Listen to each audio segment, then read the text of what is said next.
Start the fucking stream, bruh. What? Come on now.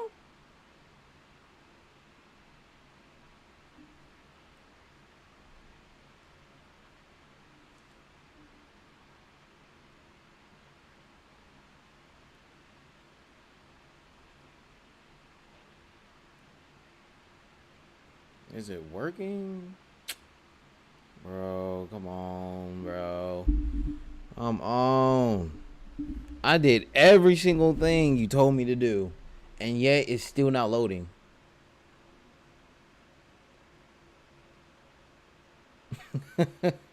You just making this very difficult for me, huh?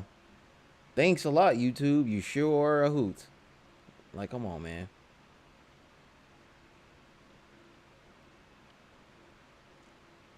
Is it still not loaded in? Like, how is the stream healthy, but you still not getting no data? Okay, first of all, this is fucking retarded. The connect is excellent. Fucking delay.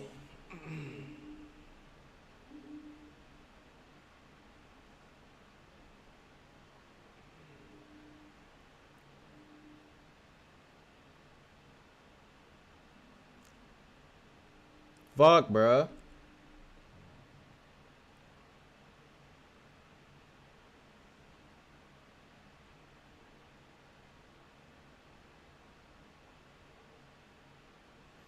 Why is it playing the same shit? Like, really? I did not fucking... Bro, we're way past that, and you still showing the same stupid shit. We are way past that stream.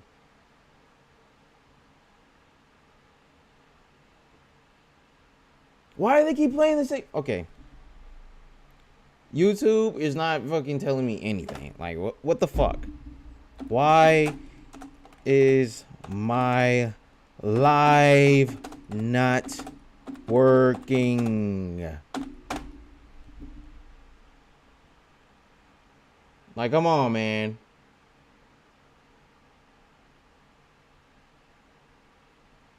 Give me an actual answer.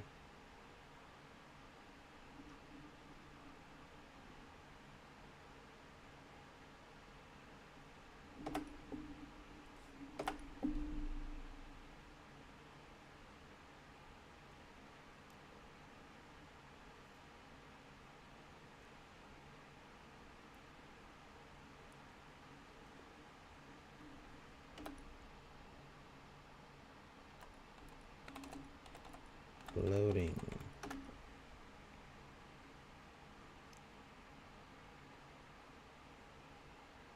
Okay, fuck this noise, bro. Come on, bro. Like, can anybody hear me? Right? Anybody can hear me, right? Can anybody hear me? I probably can't even see shit. Honestly, I probably can't see shit. What is this? What does this do? No.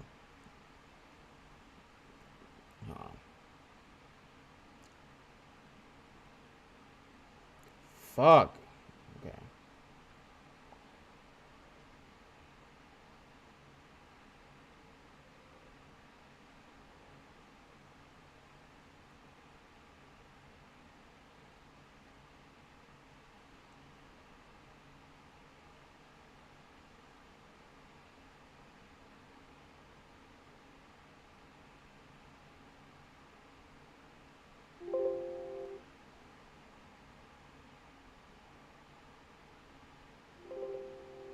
Okay, so can anybody hear me right now?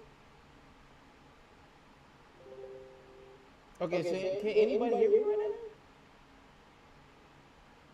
Oh, it's... Okay, so it's working the entire time. Oh, it's... Okay, so it's working the entire time. Okay, bad. Oh, shit, there's a delay. I don't want that to happen. Nope. Why is it not showing on here, though? That's crazy. That's the thing. Why is it not showing?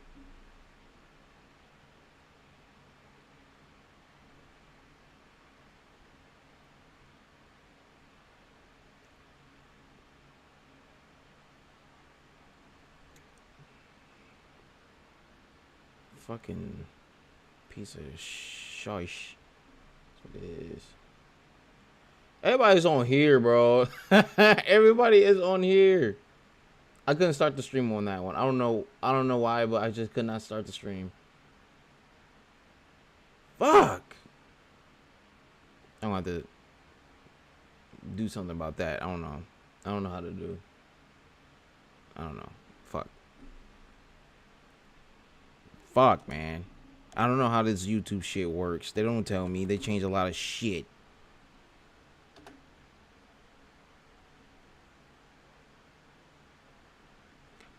Fuck. I'm gonna delete this one.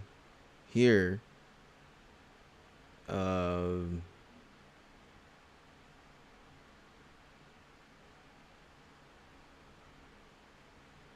not this one, but like.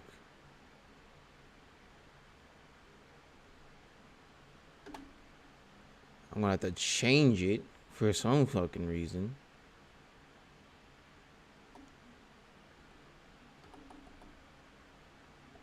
Okay. I can't send it for some reason.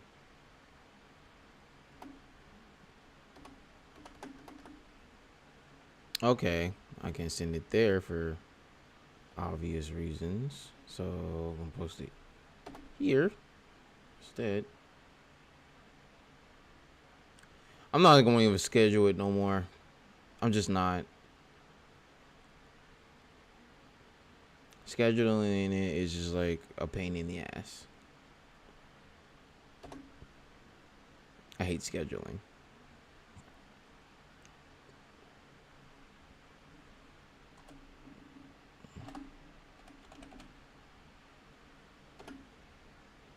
I'm going to delete this one. Bam. There we go. That should work. Yeah, go to the other one. Go say.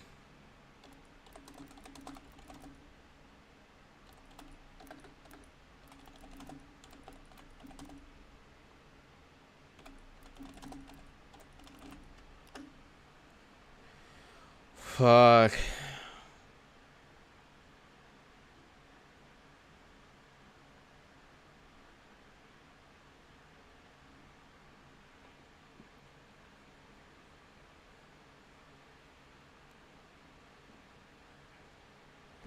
Okay.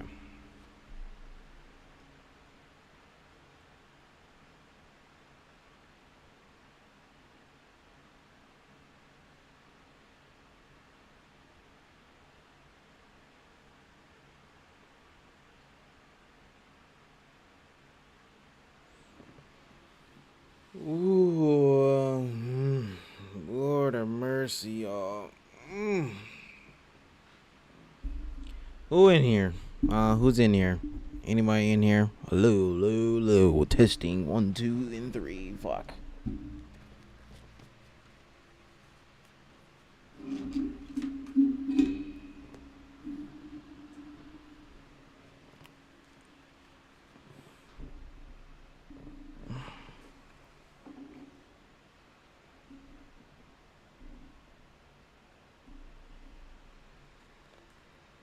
Anybody here? Hello.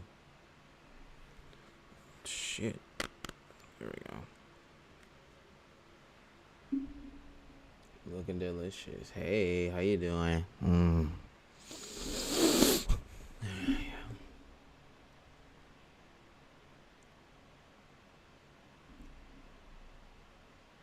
Can anybody hear me? Anybody can hear me in the stream? Anybody?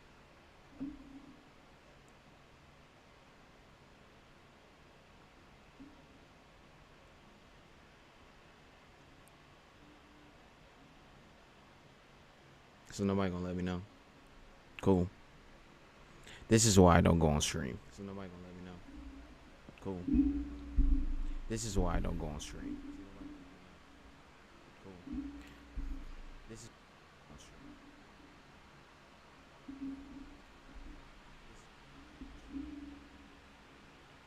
Is there a delay? I'm hearing a delay. Is there a delay? I'm hearing a delay. Is there a delay? There is a delay. There is a delay. There is a delay.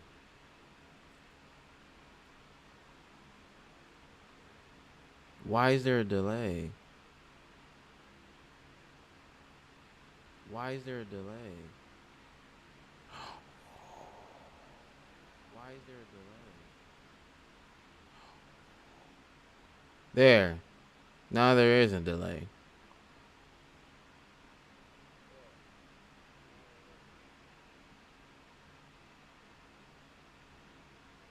Barely though. Barely.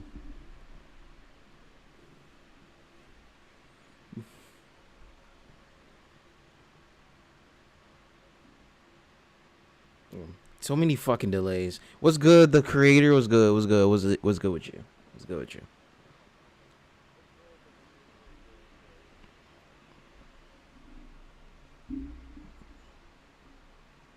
Yeah. The slow mo is a bit too much. Can I change it?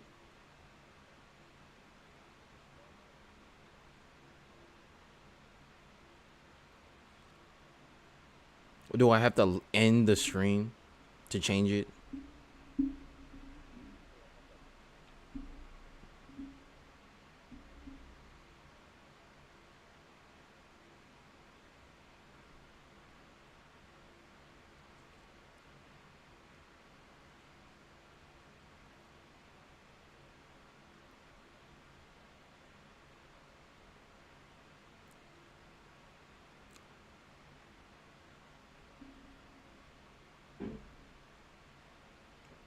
I mean, this live seems kind of dead, doesn't it? Huh.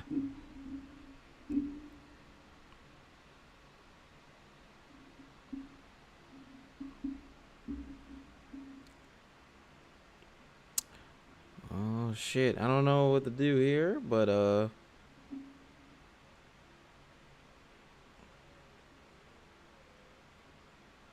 I can't respond to you till 1 minute. What the fuck? I already put that on. I don't remember. Hold on, let me see if I can change it.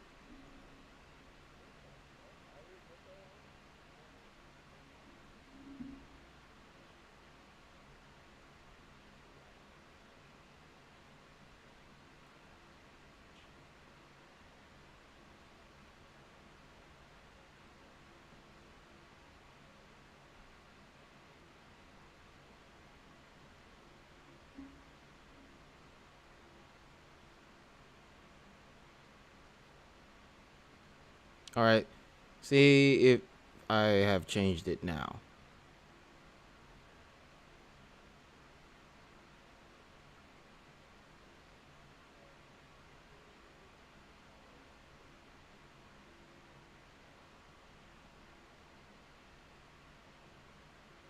Okay, there we go. Yeah, there we go. Damn, I can't believe there was a 1 minute delay. You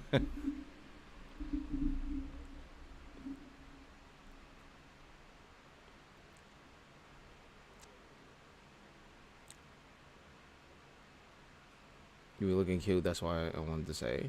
Don't let my girlfriend hear that. She's in the chat. You know.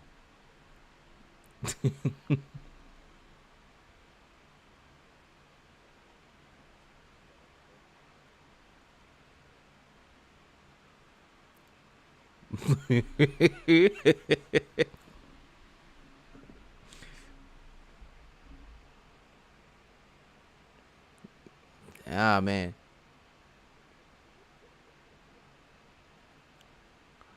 It seems kind of, you know, it seems kind of. What's? It seems kind of fucking quiet in here. I ain't gonna lie.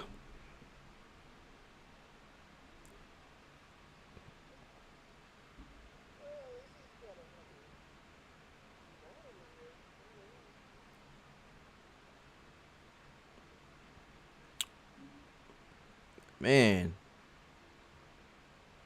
I need a shoot. I need to do something at least. What can I do though?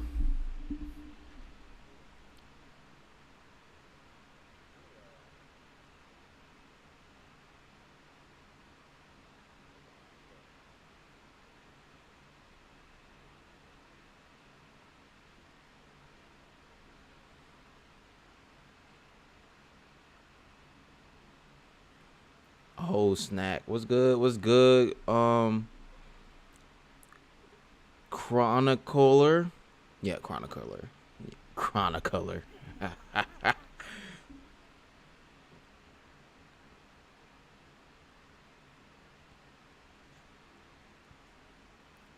What's good? What's good?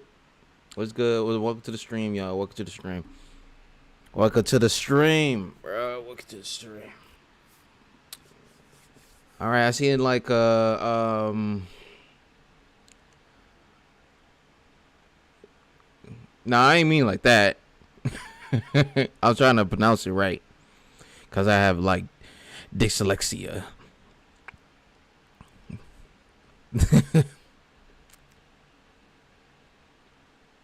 Since you know, I asked on a poll, 900 subscriber special should be, and people voted for it to go live, so I'm on live.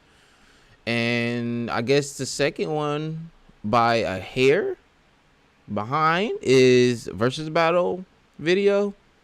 So I was gonna say fuck it, you know, fuck it. Why not do both? Shit, why not do both?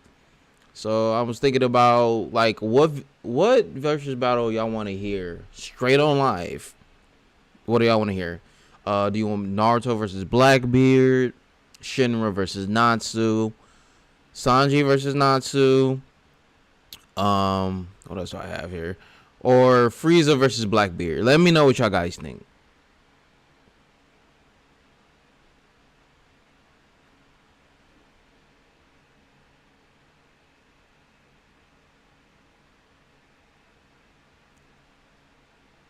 Oh, my day is going well. Thank you.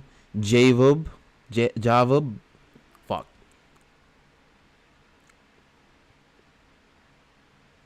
You can talk it down.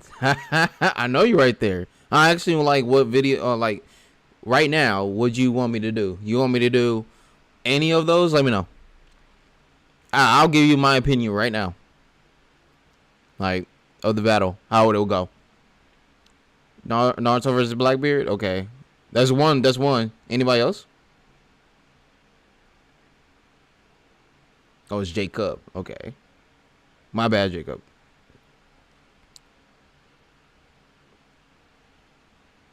Fanboys versus Tom girls. Tom girls win. Without a doubt. Blackbeard. So Naruto versus Blackbeard, y'all want that? Or Blackbeard versus Frieza?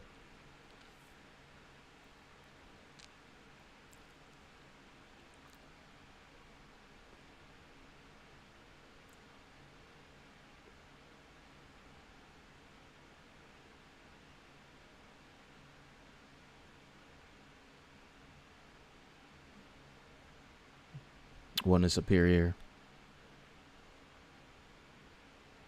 Debate Frieza's gender.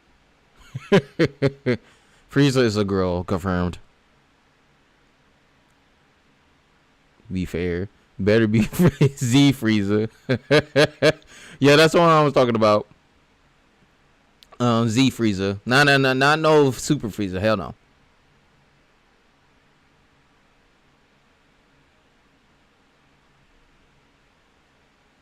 No, Frieza's a guy. Well, he has the feminine look, you know. So he must be a fanboy. Frieza's a fanboy. What I'm gonna do when I reach 1K? Shoot, I don't know. Maybe I might do a video on what inspired me to do YouTube videos in the first place, or a character analysis.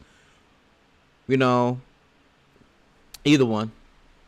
Yes, Frieza's a fanboy. Yeah, Frieza is a fanboy. You cannot deny it.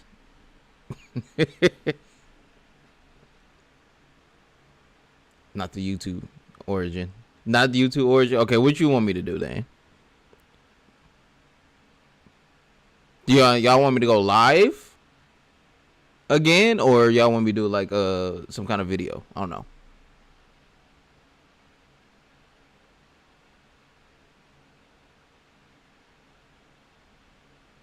I don't know. Fuck. Discord, call live. Yeah, I can do that. I can do that.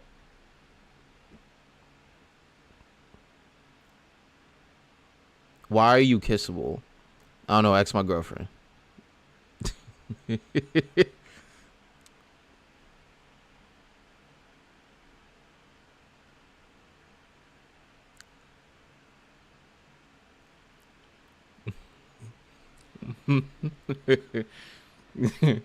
All right, so y'all want Naruto versus Blackbeard or Frieza versus Blackbeard right now? I'll do it right now. You want me to bring her in? She in the tub.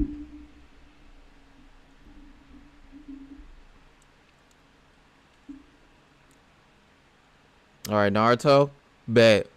All right, let's do Naruto versus Blackbeard.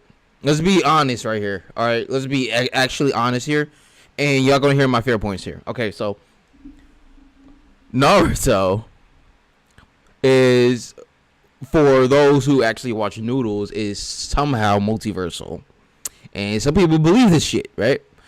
So I think that's false. I don't think Naruto is even close to being even universal. But, you know, you can highball it to be universal. I don't care.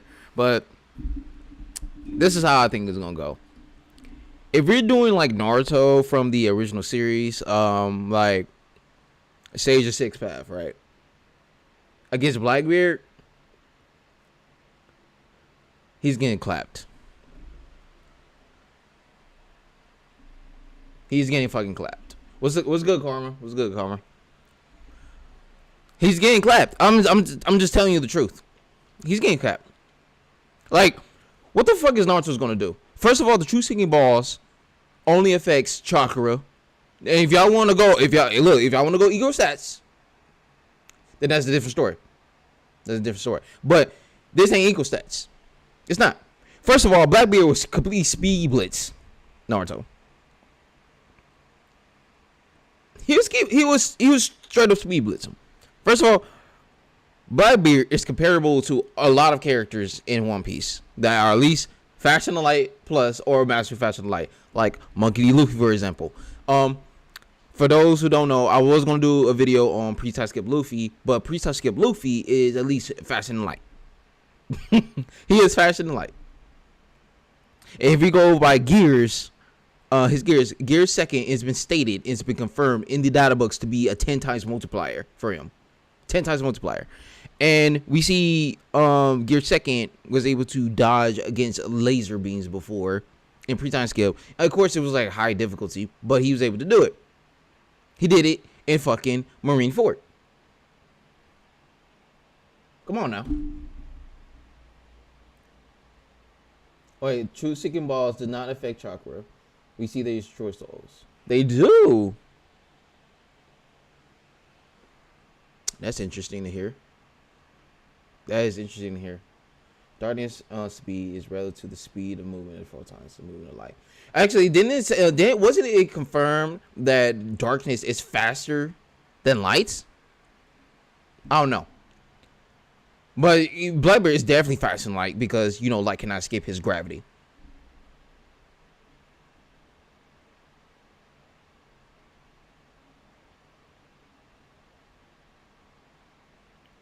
I'm just reading y'all comments right now because I talked a lot fast, and there's like a 1 minute delay. So, did you hear the Kakuzu argument? What's the Kakuzu argument? Cause I heard what's that kid's name? Was not, is it Zabuza? Yeah, the kid was Zabuza. Is it Haku? They say Haku's faster than light.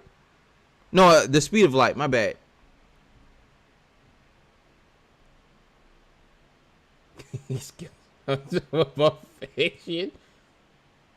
What?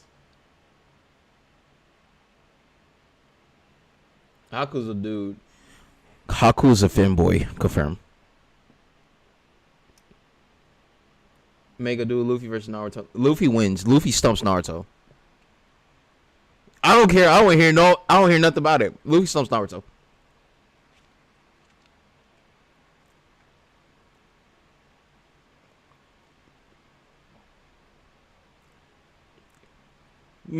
Luffy stumps Naruto. I don't like say, come on, man.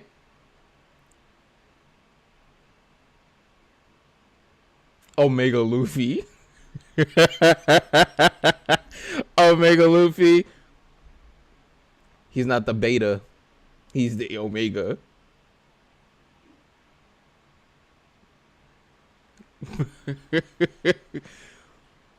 Luffy stomps Naruto. I was going to do a video on Luffy's abilities. His abilities are more deeper than that, but come on now. I mean, what's Omega? What is your opinion on the One Punch Man feat recently? For those who don't know, spoilers, right? Goro versus Saitama. I'm pretty sure y'all caught up by now. Like, y'all know what's going on. Saitama is fighting Goro, or God Goro, whatever y'all want to call him, on the planet Io. Not planet Io. My bad. The moon Io. That's like 1/3 of the Earth size, right? Saitama is said he's going full power. I think it's capped because pretty much Saitama is holding. He's handicapped with Genos' core, so he's doing it one hand. So he's going all out, but he's holding back at the same time. If y'all know what I mean. So we have serious punch, and Goro using serious punch against Saitama. And their punches were so vast that they in the background the stars. They erase all the stars in the background. You don't see nothing but a black void. So I think that feat is a multi-star feat or up to Galaxy. You don't know. You don't know.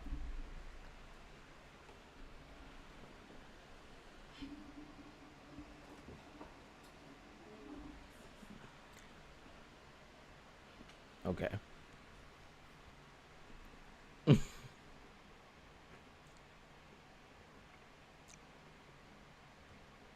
Let me go. Okay, so yeah, and people say that's multi-galaxy feat. Do y'all agree? Do y'all agree that's multi-galaxy, or is like multi-solar system? Let me know.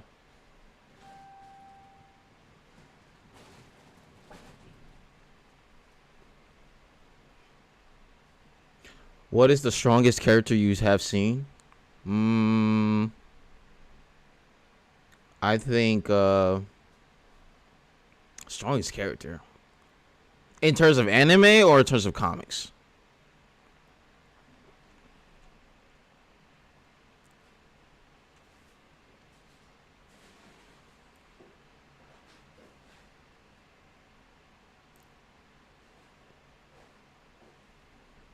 You think Galaxy Plus? I can see that.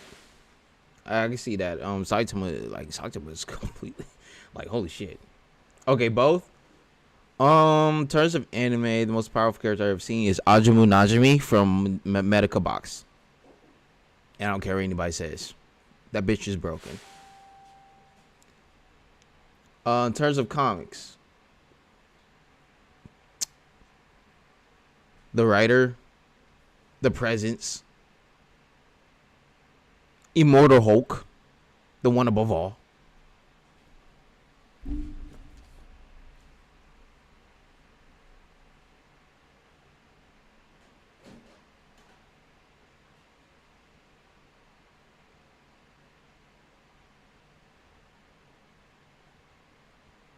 Ever thought about camponing?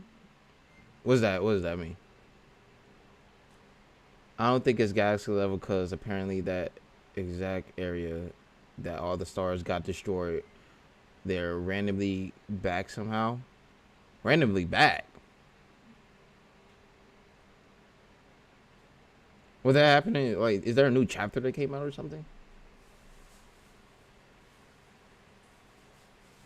Oh, and to be honest, I think Blast might have just done something about it because you remember what Blast said that Goro and him both have the power to manipulate the reality of the cosmos.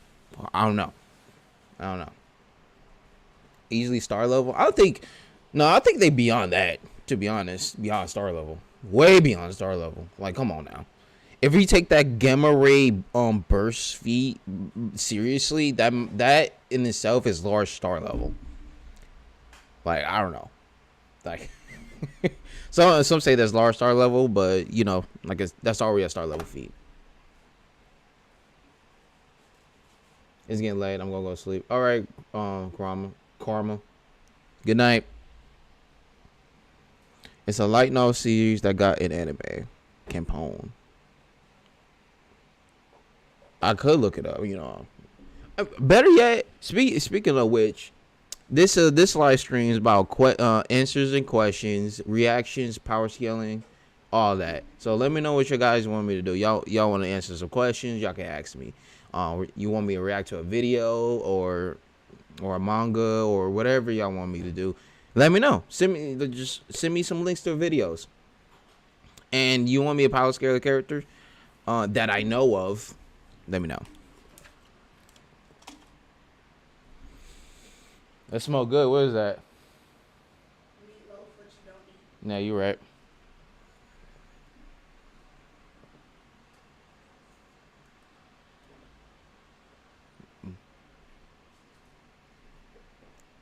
The MCs are god slayers and they gain power from defeating gods. That sounds like a solo leveling. I would have grabbed that remote, but I ain't know. What remote? They already seen you. Go. I'm talking about my... Yo, fuck for put that on. Turn the other way and do it. You're right. All right. Is it true that Anos has outer arguments? Yes.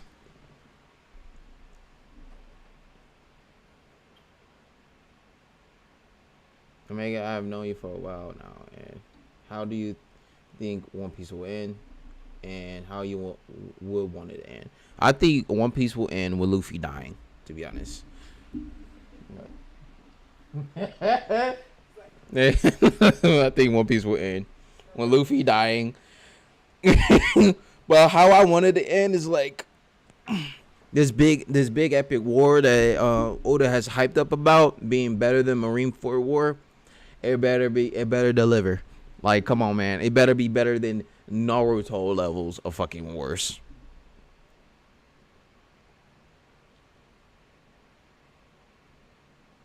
That's how I wanted to end. I wanted to end on a big bang. Do you know a character called Rin? Yes. Yes, I do. I do know this character. Do I know it by him by heart? No. But I heard of him. Yes.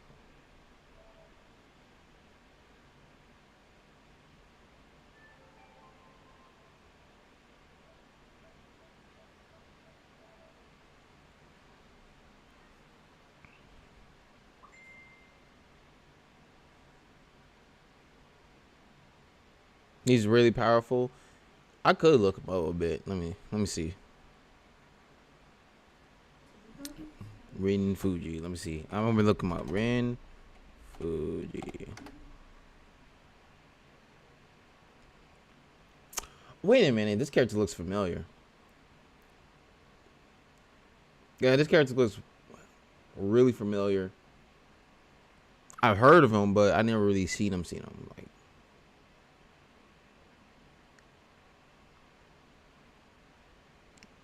he looks like a what's that series called? It's called Res or something like that. The one with Wolfgang in it, you know, the one who has infinite speed. Well, not infinite speed, but speed that surpasses yours. I forgot his name. He's like the fastest anime character ever.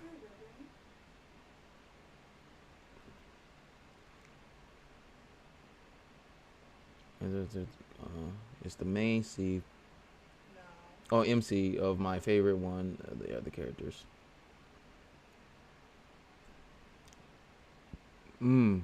Same series, for real? Bet. I give it a shot.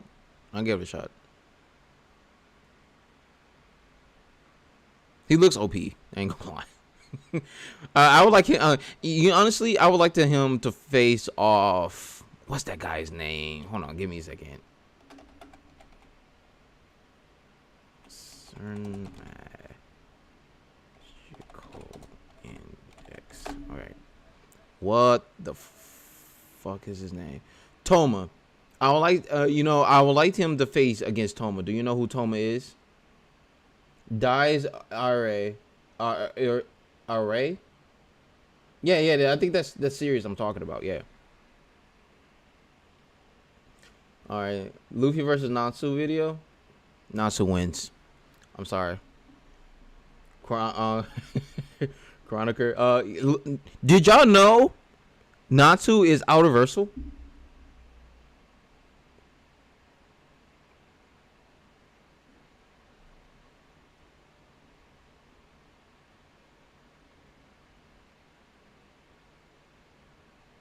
Where you scared Toriko at? Toriko. I actually did scale Toriko. Like more Morita. No, that's not his name. Midora. Yes, Midora. I did scale Midora. Midora is broken. It's broken. Will you do a video on that? I will do a video. Or which one? Or which topic? On Ren? Or what?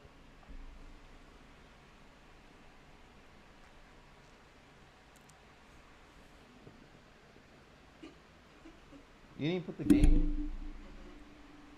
Alright. Give me a second, y'all.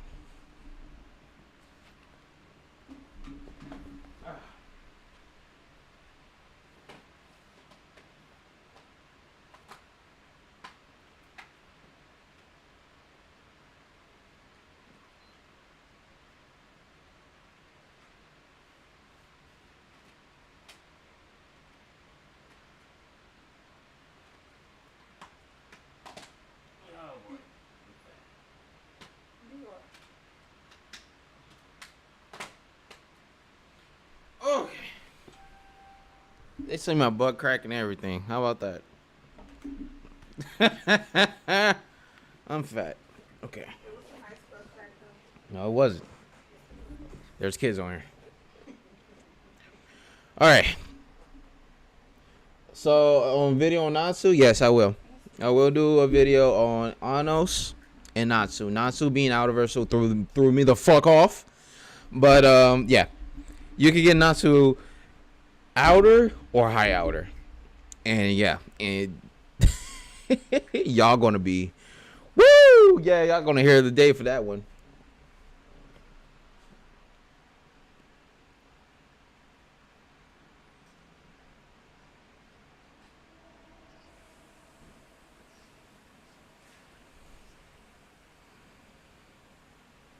Yep, Natsu, outer to high outer. Yeah. Who knew? Who knew, right? Who knew? Who knew? And I do have somebody to back that up. What's your ranking of this dead battle season so far? Trash. I get a fucking 3. I get a 5. I get a 5 because of Sun Wukong versus Hercules. That was a really creative fight. So, what are your reaction to? I don't know. What y'all want me to react to? Give me a video and I'll react to it. If it don't, it won't copyright me because I'm on live. So, give me a video and I'll react to it. A video, opening, anything. Give me something. Yeah, give me something to react to. I heard about that form. Your Discord server. Oh yeah. Speak of Discord server. If y'all want to join my Discord, it is definitely in the description. Go ahead. Go ahead to 7 on One Piece. He has a video on One Piece.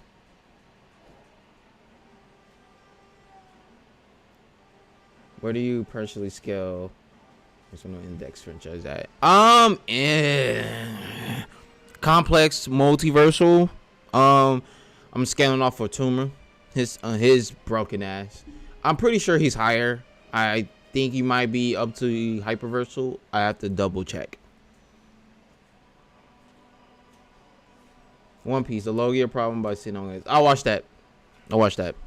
Really good video. And thank you. Yes, somebody actually gets the Logias. Like, come on, man.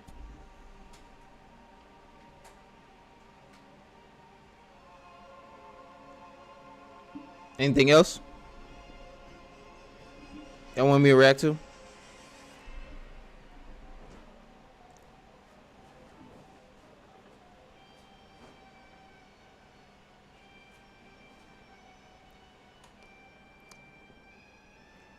We all know that index is at least 11 dimensional because of teleportation. Yeah, I have watched it.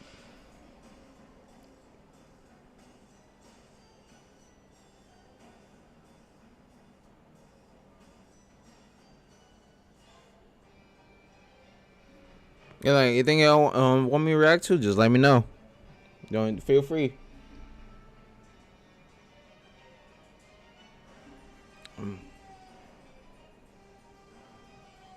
It could be anime related if y'all wanted it to be. Yeah, I don't know.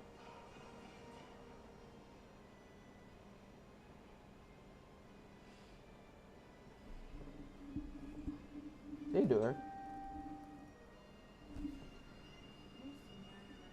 Are you gonna play the tutorial so you can know how to play? Yeah. What's the strongest verses in fiction in your opinion? Strongest verses? The one with Featherine in it. If y'all don't know who Featherine is, where the fuck you have been living in a rock? So, Featherine, Super Y, Fairly Odd Parents, Fairy Tale.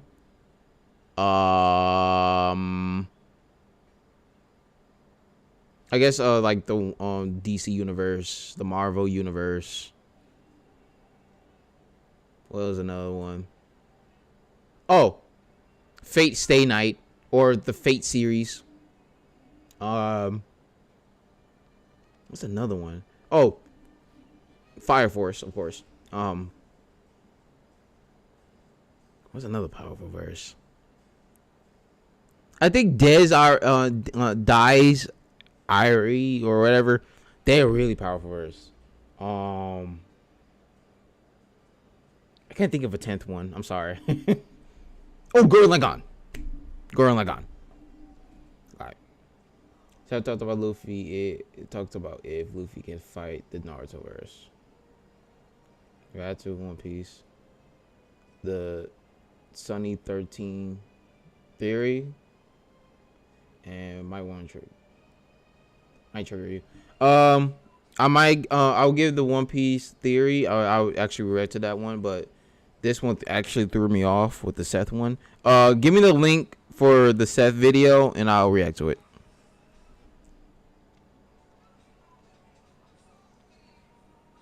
And give me the link for the One Piece theory too, so I can watch that next.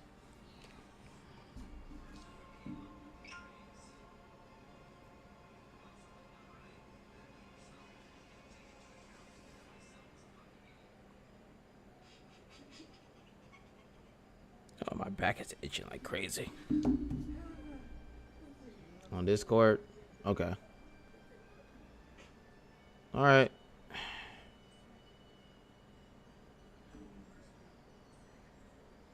You sitting on Discord? Where at? Where at? I don't see it. Oh, are you sending it now?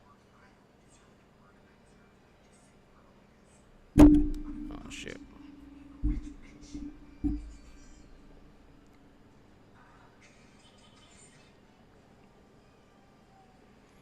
Have you heard of the IO franchise before? No, I never heard of it. It sounds different.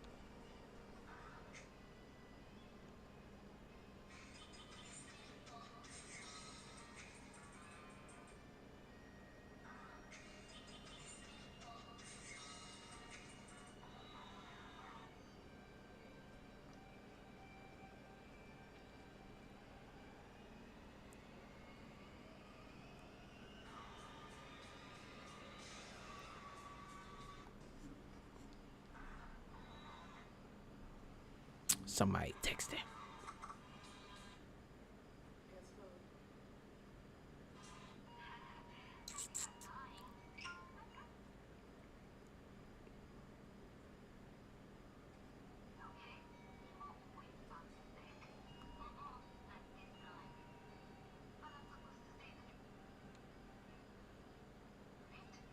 Can Luffy fight the Naruto verse? All right. All right, I'm gonna react to this. All right, give me a second.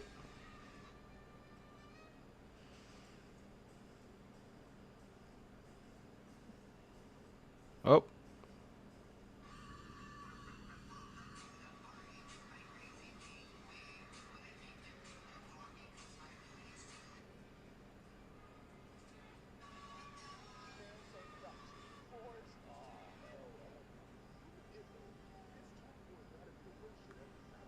Oh wait, hold on a minute. I'm pretty sure you can't hear it. Let me see. Okay.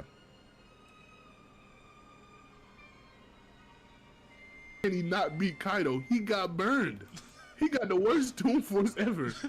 Bugs Bunny would never get hurt by that. Exactly. That nigga got country level Toon Force. they saw Luffy get drawn just a little goofy, and they're like, "Oh, that motherfucker soloing They fishing saw now." some eyes pop. His eyes popped out of his head. It's over for Goku. Sadly, Luffy one shots. Shut the fuck up. I bet he doesn't have a Luffy profile can't picture. even one shot a Magikarp in his own verse. What are you gonna do? Kaido was a fish. He jumped over a river, and now he's a country level fish. What are you gonna do? Nothing. Stay quiet if you're racist. Luffy will come to the One Piece verse, or not Luffy. Naruto will come to the One Piece verse and start shooting Biju bombs, and they're all dead, bro. Bro, none of the verse can swim. Literally. What? One-style jutsu, and they're all dying. That big ass water dragon. They gotta be trolling. Kisame's gonna make a bubble on him, bro. He's gonna make one bubble. They gotta be trolling. Travel around the whole planet. Killing everybody, bro.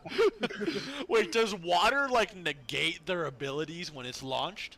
Bro, it just says that they drown, and like a devil fruit user just can't swim, and they'll drown if they fall in the water. Damn, Toby Rama's gonna like be like, water dragon jutsu, and fucking create a puddle or some shit, and they're just gonna Turn it off. Turn it off. Turn it off. Turn that shit off. Y'all for real?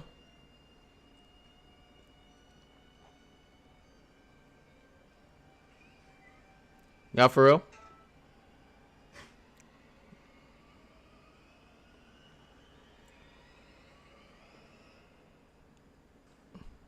Y'all for real about that?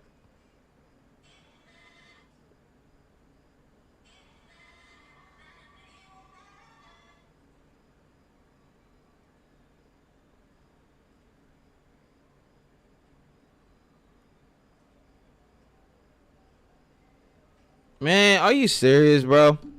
Okay. Okay, look. Oh, I seen this one. The King Bullet one. That was pretty good. Even though I disagree, you know, because like I disagree because you know Gear 5 came out and shit. But I disagree. It was good. It was a good video. I ain't gonna lie. He didn't underrate you know him and anything. But no, look. You see me in that 7 video. They have to be trolling, right? They have to be trolling. They say, "Oh, water juice." Are you fucking? So we're gonna forget that Achilles, he fell in water and he froze it. He froze the whole fucking shit. Are you serious? When they fall in water, they can't swim. That's not the case. That's not the case. That's not the fucking case, okay? It takes their ability to swim, yes. But it does not negate their abilities. As we can see, you know what? Hold on, let me see. Hold on. Oh, motherfuckers.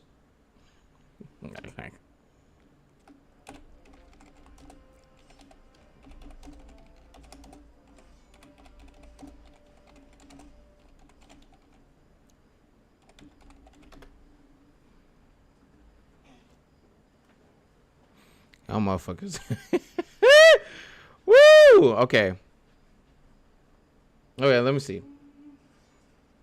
Y'all might see something. All right, y'all might see something.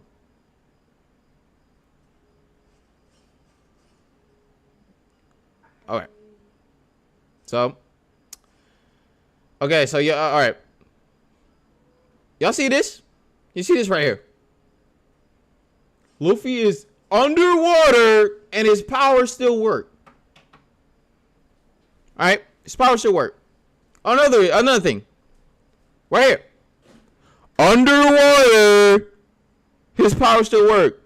Underwater, his powers still work. Underwater. Y'all see this shit? Who the fuck thought their powers don't work when they get hit by water? Or this fact. All right, this fact, right?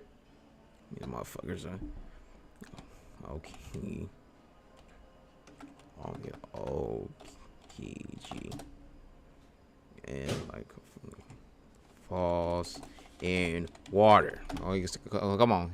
Let me see. Let's see.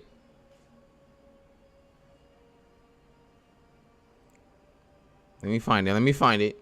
Y'all about to see. What's this? What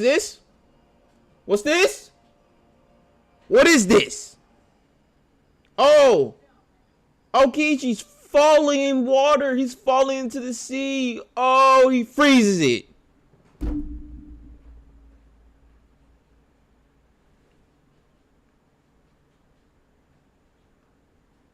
Fucking, are you serious?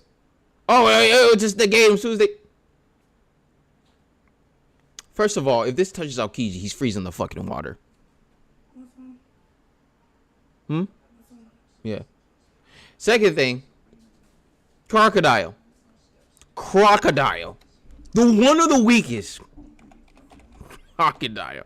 I'm sorry, y'all. I'm going on a rant here. Hold on. Crocodile. not the actual crocodile. Crocodile. Right? Crocodile. Oh, it's not popping up. 1 second, y'all. My bad. It's not popping up. All right. Crocodile. Look at it. Crocodile. He said his body and sand could control the sand as a sandman. His body can absorb all moisture. All moisture with a touch. And then will turn into sand. Oh, what's this? Water is falling on him. Wow! Then his power is negated.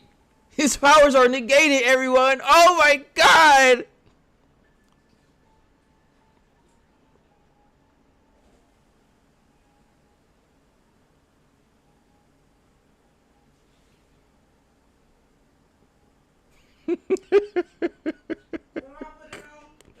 They don't know One Piece. I'll put it on 5 minutes and add an extra minute.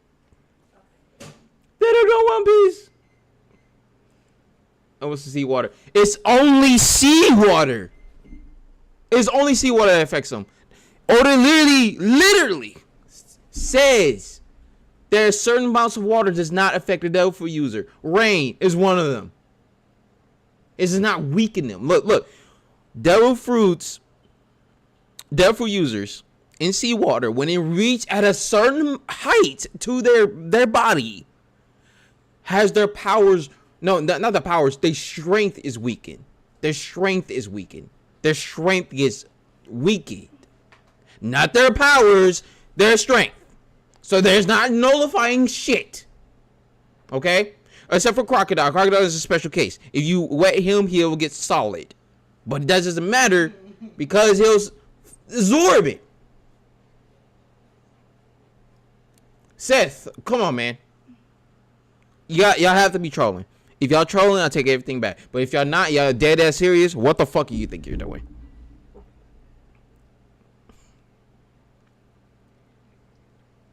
Oh, what's my Discord? It's in the description. On the stream, on this video. You can see it. Go ahead. What's good? What's good? Just jutsu's. Just use us. Just us. Fuck. Just us.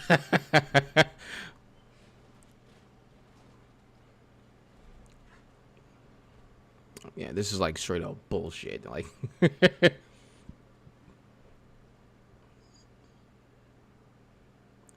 It's in here. Wait, my actual server? My bad. Yeah, I'm clearing it, yeah. Yeah, ask me anything about One Piece related, I will know. Okay, I know. Alright, no better than they fucking do. The hell. Oh, country level Toon Force. Toon Force still Toon Force. Like, come on, man.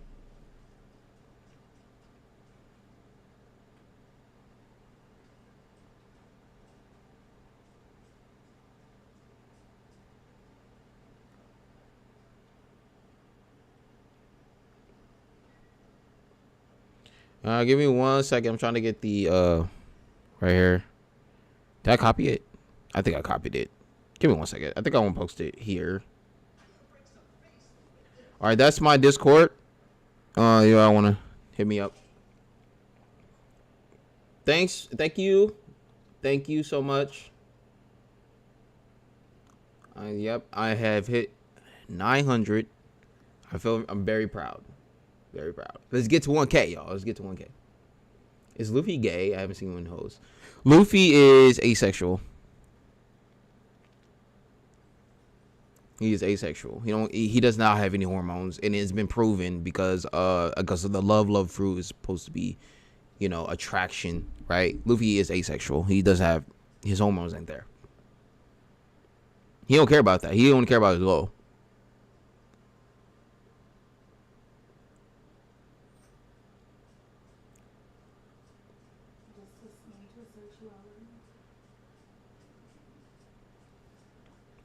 It's right there above you.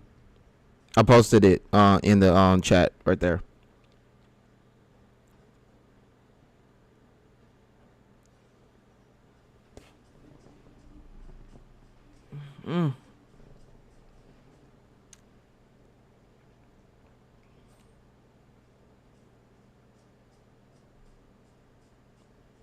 What videos y'all want me to watch, though? Any videos, recommendations y'all want me to watch? Anything? Or it could be manga related. If y'all want me to react to like a chapter of a manga, let me know. I think their point about the Toon Force is that the version the Luffy has is very low level and people make it more of it. I agree. I think Luffy hasn't really gone to the full extent of what he can really do because it's new to him. He even questions like what he should name this attack and stuff like that. And like it says it's only limited to his imagination. Who knows what he can do? Like, I don't know.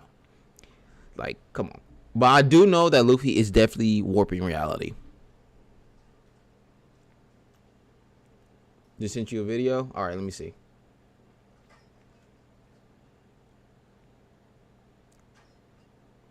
Alright, send that on there. Let me see your video, the Sunny 13. Sorry, I had their dead foods. I can prove. Okay, I'm gonna watch your video first since it popped up first. 1 second.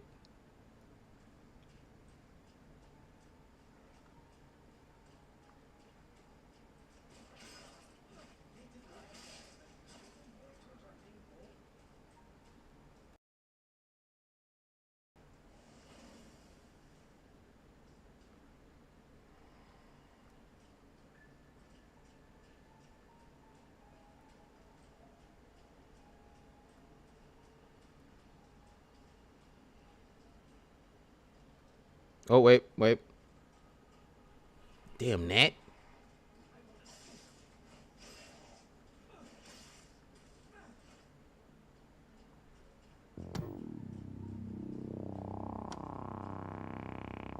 I like how we have the same thing. The same intro. A video I wasn't even gonna make, but I've been seeing this. Let me see if it's float working. around online for a while now. Okay, Okay. first of all, I'm gonna clear up. The title is Naruto v Luffy because those are the two animes I've personally watched. So I'm not going to be debating Ichigo and Natsu in this, but I hopefully you understand that. That's why you clicked on the video. It's Naruto v Luffy, not Naruto v Ichigo. But yeah, you get me. And I was never gonna make this video because between Naruto and Luffy with no powers, it seemed obvious to me who would win. However, it turns out this is not the case because I saw this one TikTok that really just pushed me over the edge. So yeah, I'm gonna play that for you now, and we're really just gonna dismantle this whole thing and really prove once and for all with full analytics, feats and facts only who would win this debate.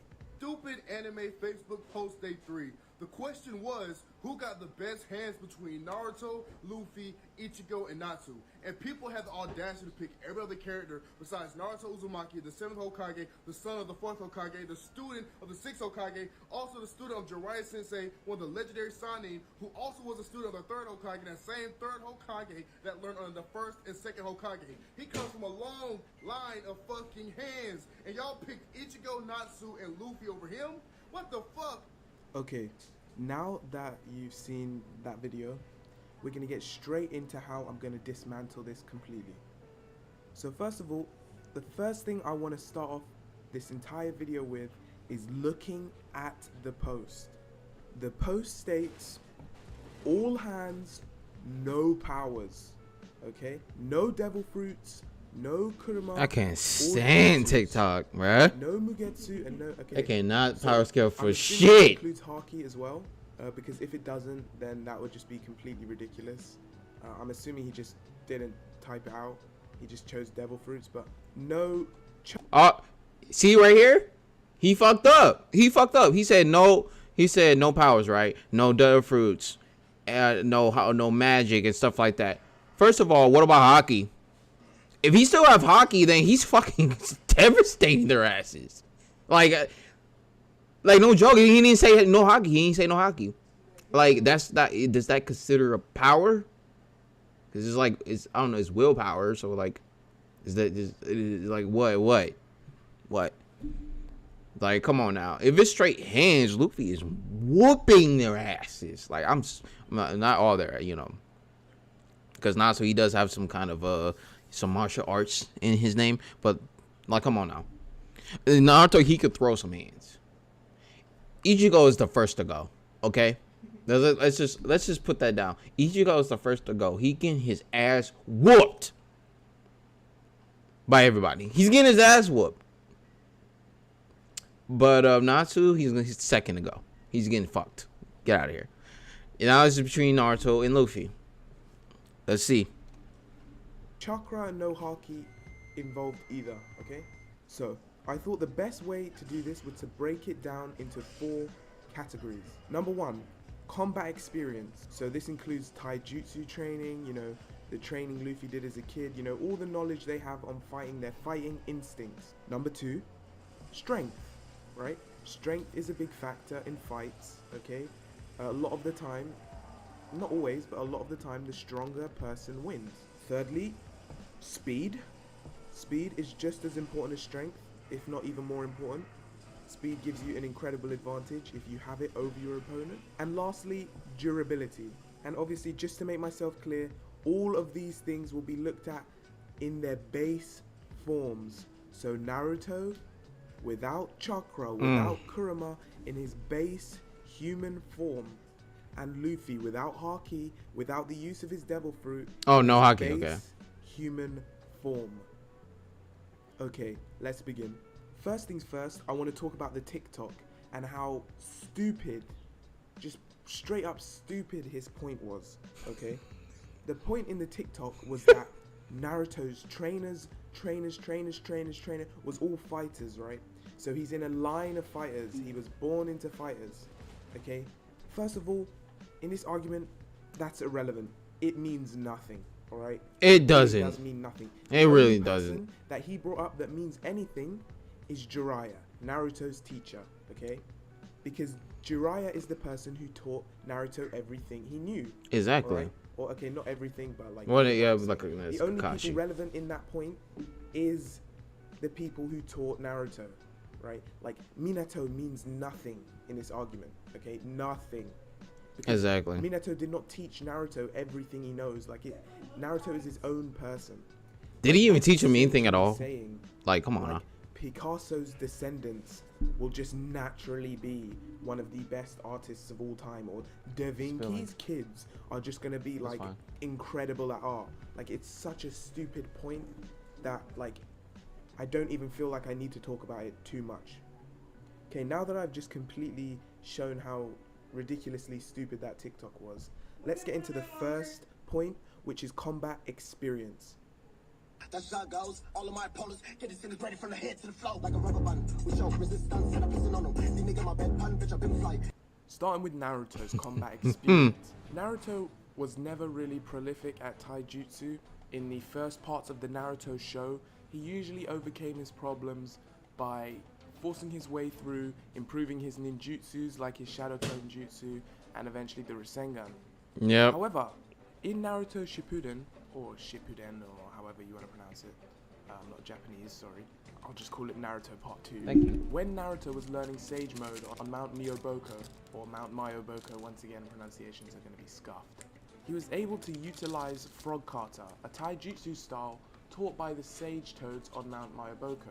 This greatly improved Naruto's taijutsu, and from this we get to see Naruto throw hands with some of the best taijutsu users in the verse, including people like Pain, and even though it's a 2v1, throwing hands with Madara at the end, and Sasuke, it's safe to say Naruto greatly improved his taijutsu skills during Shippuden, and is a taijutsu master, meaning that when it comes to combat experience, Naruto is very, very talented and adjusted to throwing hands. Naruto's also shown great fighting IQ on multiple instances in the show, including when Naruto versed the third Raikage and used his intelligence to his advantage. Also when Naruto was younger, and although this includes the use of shadow clones which he will not be able to utilize, the technique in which Naruto beats Neji shows that Naruto's always thinking of a creative way to overcome his opponents, proving great combat IQ and combat experience. Okay, now on to Luffy. Luffy, up until around 7 to 10 years old, was living quite a comfortable life in Fuchsia Island. However, as soon as he was introduced to Ace by Garp, his life became a lot more challenging and he had to overcome a lot more things. He was immediately attempted to be killed in the jungle multiple times, meaning he had to fend for himself against wild animals. He was captured by bandits, he was put through the trials, and he gained a lot of experience, mainly fighting wild animals, which, as we know in the real world, is a great way to learn fighting experience if we look at someone like Khabib. I mean, he basically was trained by Garp too, but he used to wrestle bears as a kid. So I would say the same thing applies in the One Piece universe, you know, training with animals at a young age would give you a lot of combat experience. He then met an old man who taught him just a little bit more on how to kind of control himself, and as soon as he set out onto sea, he had experience after experience of fighting different unique type enemies and figuring out a way to overcome them each time. He didn't have as much pure regimented training as Naruto, who went through schools of fighting and taught by teachers and, you know, so forth.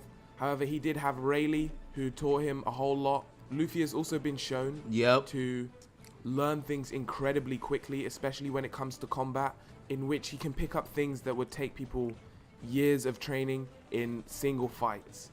So Luffy's ability to adapt and develop within a fight within such a short amount of time is shown to be very high, and the amount of fights with unique enemies that he's had and overcome do to me show that he has a very significant amount of combat experience. Although he does not seem like the smartest character, in a fight he definitely knows how to throw hands. So now that we've judged both Naruto and Luffy's combat experience, I think it's safe to say, in all honesty, avoiding being biased, Naruto will slightly have to take the edge on combat experience. It's only fair. Although I do not underestimate Luffy's combat experience, with fighting with animals and I agree. the stuff he's been I agree. and meat. I agree. What do y'all think? I want to see what y'all saying and what y'all think. Damn, this is one of the battles in the powers. Honestly, as well as fruits. Honestly, Luffy relies on his fruit's durability, so in a fist fight might not last long. I disagree, as he usually does. I want to pause this real quick. Naruto without chakra is light speed on one of the Narutos. Has him get him sick. That's the chakra and dodges a light attack. Okay. Well, honestly, dodging a light attack does not make you light speed. It makes you relativistic plus, actually. And if that's the case, if you want to have that argument, Luffy did dodge lasers in base form without using any form of abilities. It is not using chakra reinforcement. It'll do this to stop the fist. That's fair. Luffy's only wall level. Fight me. We can fight. Light wall level. That's the case. Like Natsu is built bullet level.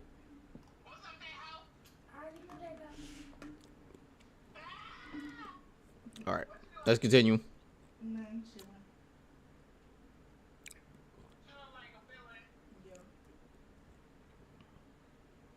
Pure experience he's had fighting unique enemies. I will have to give the edge to Naruto in this category. That's how it goes. All of my opponents get disintegrated from the head to the floor like a rubber band. We show resistance and I'm pissing on them. These niggas my bed pan, bitch, I've been fly. Okay, moving on to strength. Once again, starting with Naruto. It's actually quite hard to find feats of strength. Except for Naruto lifting that verse fucking in which the characters statue. don't use chakra. However, there are some similarities and comparisons we can make between the two verses, which allow for a pretty safe assumption of which one is stronger in base. For example, on Mount Miyaboko once again, Naruto is instructed to use chakra to lift this frog statue.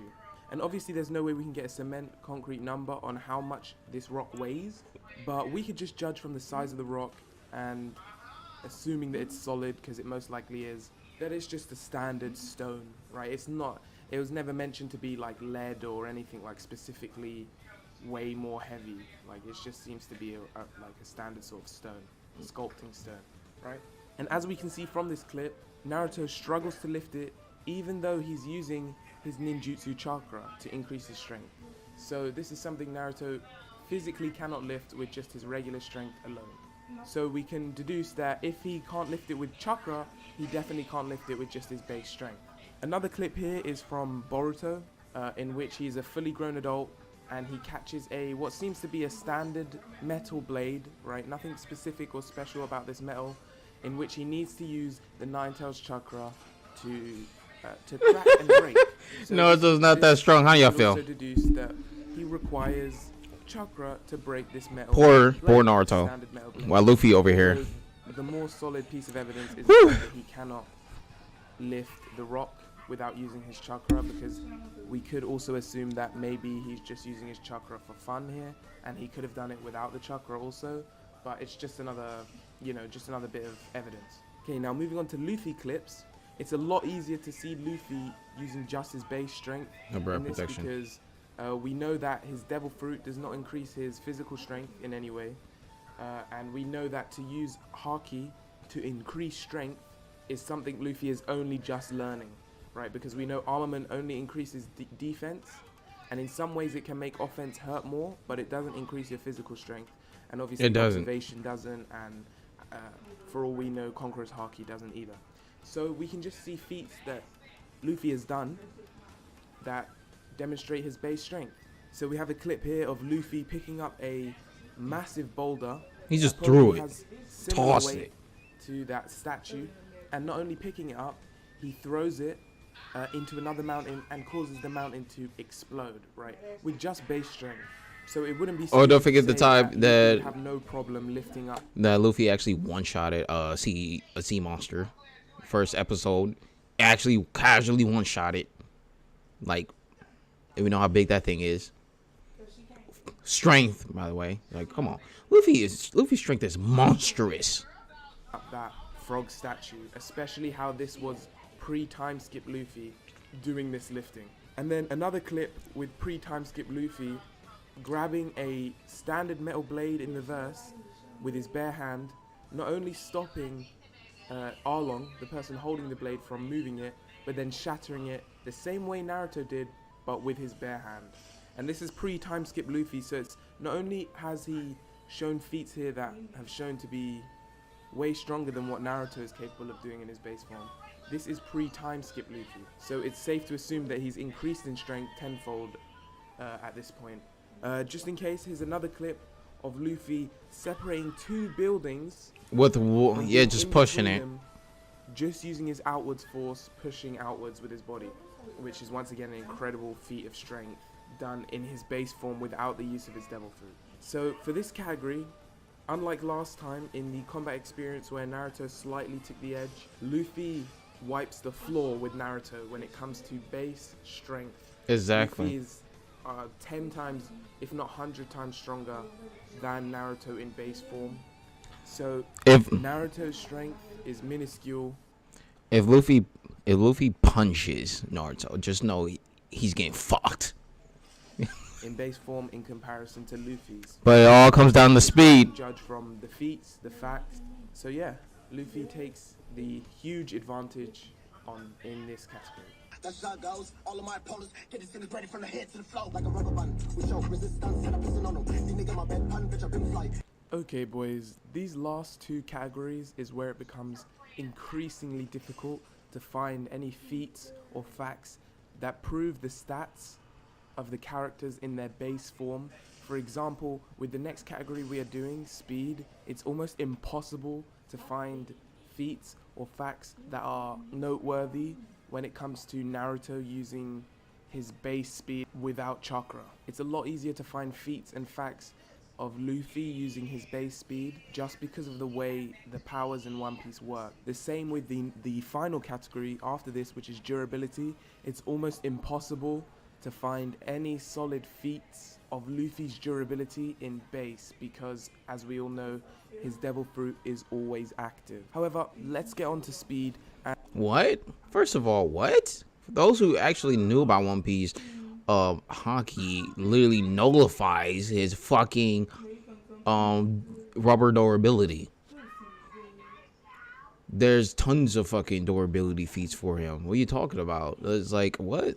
Like, for instance, with Garp, he literally nullifies Luffy's fucking rubber durability. I just don't understand. What does that mean? Like, what? Even with Luffy's actual, like, durability turned off, he's durable as hell. Or do you forget Usopp using the impact dial? Luffy with the impact dial, he tanked that. Like, come on, man. What? He survived a light speed kick from Kizaru. We're missing a lot of durability feats for Luffy because if come on, he has to take damage. Like, come on. And this time, let's start with Luffy. Luffy in base has shown some incredible feats of speed. Once again, similar to his strength, in verse, he has dodged multiple photons of light speed attacks, as you can see in the clips here. Yep. And before I continue, I already know some people are annoyed with the fact that I'm counting these as light speed. However, they have not once ever been proven in verse to not be light speed, and to just assume that they are not because we feel like it's not the case. I've never really agreed with that when power scaling people. So if someone in an anime dodges something that is light, I will just assume that it's light speed unless it's explicitly stated that this does not move at the speed of light. However, to assume that it doesn't just because what we see or how we feel or what we think it should be, I will never agree. So I'm going to include in both verses, in Naruto and Luffy's verse, that moves that they dodge that include light or are light will be at light speed, in my opinion only. Because no matter where you look, you will never really be able to find a concrete answer to this. unless the creator of the show or someone in the show has stated a fact. So And I'm telling is it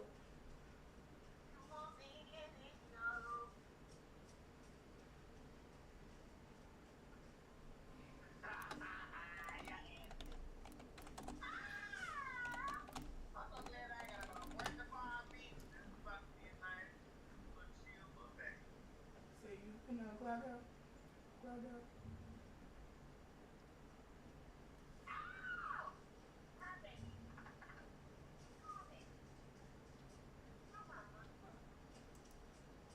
That was just so motherfucking hard to find.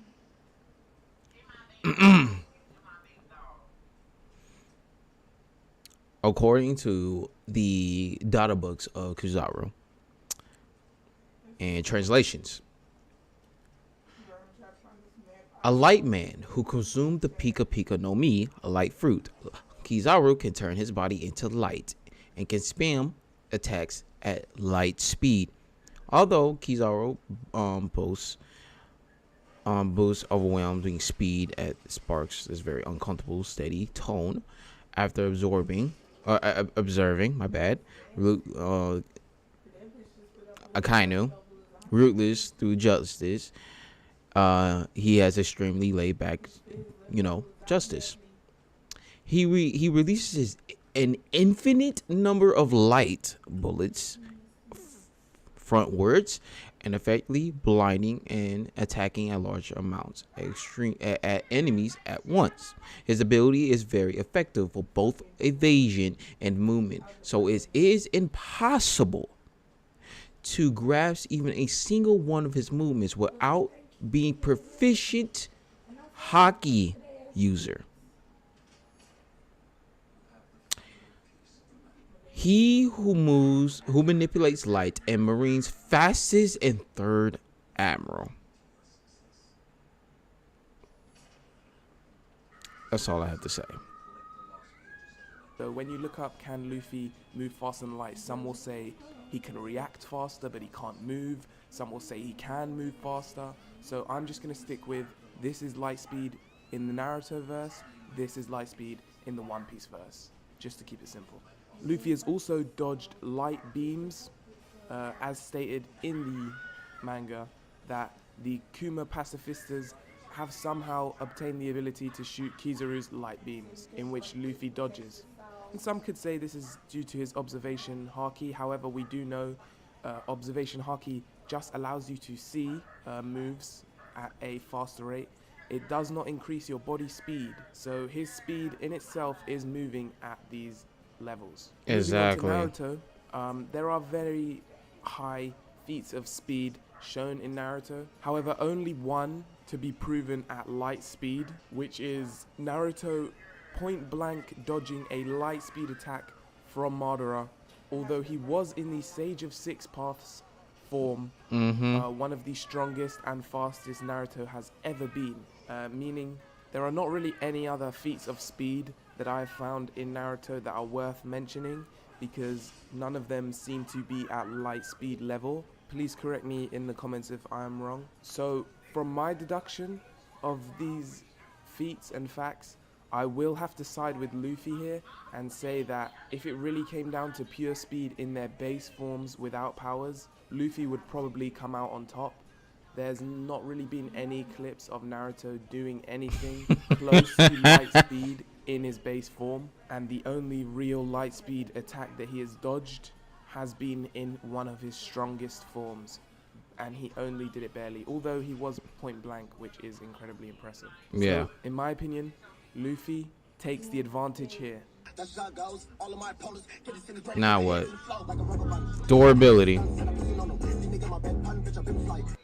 Okay, boys, we've made it to the final category, durability. And like I said earlier, it's really hard to find any feats and facts that Luffy has done. Naruto is getting his fucking ass whooped. His durability is so ass. It's like, come on, bro. You have to agree. His durability is ass if he doesn't have not any chakra or any Nine Tails protection. Let's say that, all right? His durability is straight doo-doo water. compared to Luffy's. All right, come on, do the water. All right, come on. Like, if Sakura can one-shot this nigga, I don't care if it is comedy. If he can go one-shot this nigga, Luffy's gonna one-shot him. Just come on, bro. Revolving around durability because his devil fruit is always active. However, there's a really easy way to find out a good middle ground of where Luffy would be durability-wise if he didn't have his devil fruit. All we have to do is look at people without devil fruits around his power level or even below. Zoro. To kind of get an idea of where Luffy would sit with his durability. So let's start with Luffy this time and talk about the durability of his crewmates, Zoro and Sanji. Who Sanji, strength-wise definitely. have consistently been compared to Luffy, usually weaker than Luffy. However, it would be safe to say that if Luffy didn't have his devil fruit, his durability would be somewhere in between the two, or just below the two, maybe. And we can see feats from people like Sanji, who have taken millions of volts of electricity Like nothing. straight to the body, and for all we know, only experiencing surface wounds. Once again, this is pre-time skip, no haki involved, no armament protecting him. We have people like Zoro, who have taken slashes from the best swordsman in the world through the chest, and then within the next couple weeks fight a fishman underwater with the injury across his chest. And then obviously we can also talk about the incident in which Zoro took all the pain Of Luffy. Someone with a devil fruit, right, with the devil fruit, And he just took the that shit. durability as a regular human. I mean, he's not a regular human, but he is a human male similar to the strength of Luffy, so we could lowball Luffy as a little bit less durable than Zoro or a little bit less durable than Sanji.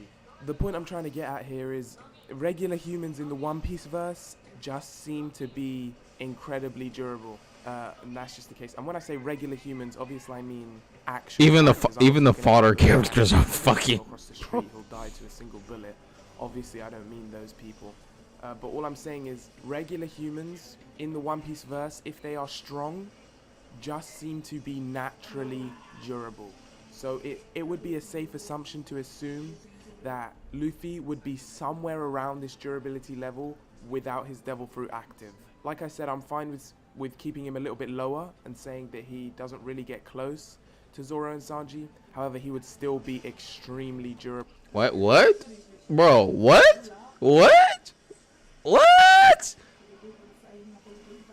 Luffy just tanked attacks from Kaido that could nullify his fucking rubber abilities with a swing.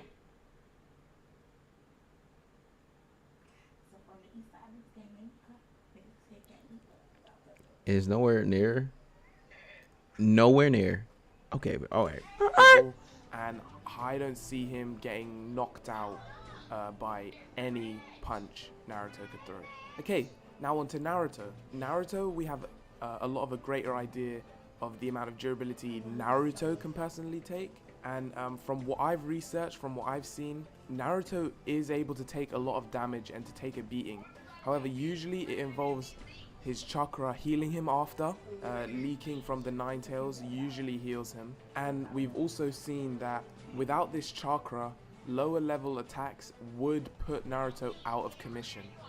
There are many attacks we've seen in the series, similar to that of the lightning bolt that Sanji took straight to the body, would put a regular Naruto character out of commission for a long time.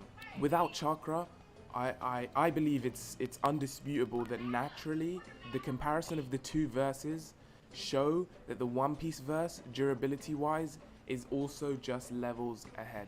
I would say one of the strongest feats for Naruto's durability would have to be the ending in which Naruto fought Sasuke and was able to take a Chidori and Rasengan clash. And although they are using chakra to create the Chidori and Rasengan, it was the last of his chakra, so he used none to protect himself. And the fact that all he did was lose an arm, I think is very impressive for durability. So I do think Naruto durability is overlooked. However, I do not think it's on the level of One Piece. So It isn't. once again, I'm going to give Luffy slight advantage, or just regular advantage. I won't give him huge, just to stay fair and just to stay unbiased, but advantage Luffy. Okay boys, so I know there's going to be some salty people in the comments and, you know, do your worst. But going back to this TikTok once again, the fact that this guy had the nerve to say it would be easy for Naruto is ridiculous. And it makes me feel like he's never watched either of the animes. Because talking about with powers involved, yeah, I could see a clean sweep for Naruto. I could. I mean, there is an argument for Luffy, but like that is reasonable. But when we go and decide to say no chakra, no devil fruits, no power, nothing, alright? The verses are just incomparable. It is a clean sweep for Luffy, right? He is stronger, which in turn makes him faster, which in turn makes him more durable, okay? Which are the three main things to do with fights. And I'm sorry, but Naruto's fighting experience does not carry him through the monster that Luffy would be in that fight, okay? And I mean, like I said, if you choose to argue... All right, y'all. What are y'all thinking? What are y'all thinking? Let me hear y'all thoughts. All right. Let me see y'all thoughts, cause I couldn't really see. All right.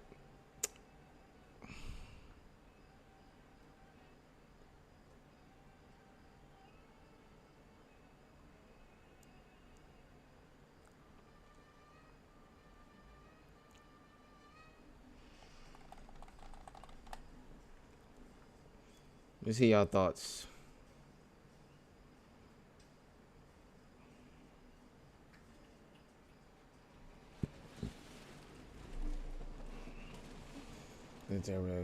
Terrible durability. Yeah, the durability was fucking awful, bro. Like what? Like come on, man. It was a good video overall. Let's be honest, Zoro is not a normal human. He isn't. That dude is literally just like what? Didn't he just like threw a fucking? He picked up a building, dude. Like come on, man. Naruto has never shown anything of that degree. Base Luffy. How about base Goku with solo Naruto? At full power overall fair. Yeah, base Goku will fuck up base Naruto. I mean, like, come on, man.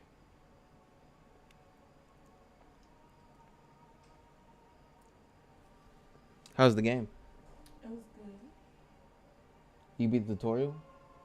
Play on why now? Yeah. All right. Let me see what else y'all say.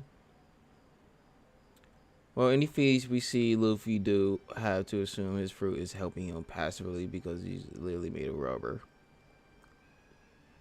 But Kaido literally negates that.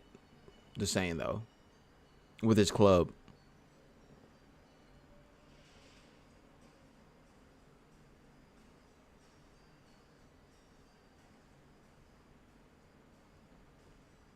All right, let me see. Sunny 13 video next. Is you still in here? Is you still in here? I got 13 likes, but 5 people are watching. Damn. They just came and left.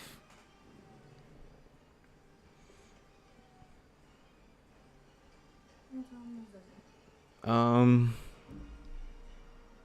it? 7:42.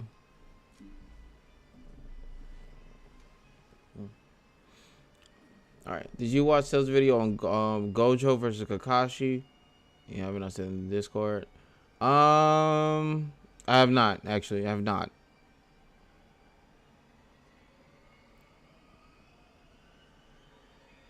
Macastine, you still in here, Macastine?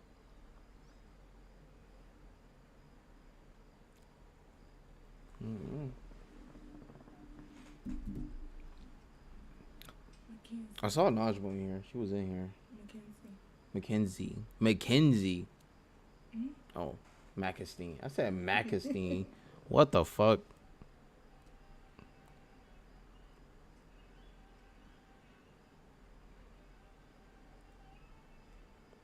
I was like, do you want me to direct to your video next? I don't mind.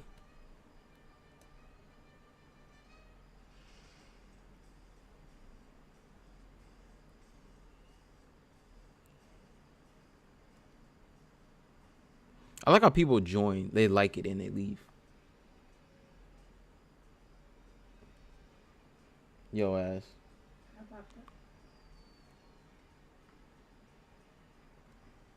All right.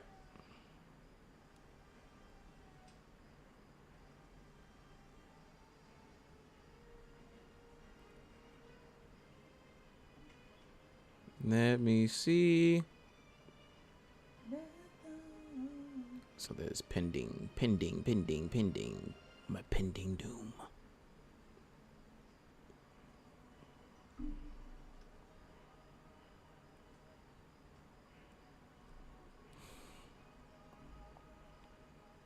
All right, let's see. Oops. Wrong one. All right. I don't know what the fuck this is. This needs to go away. All right.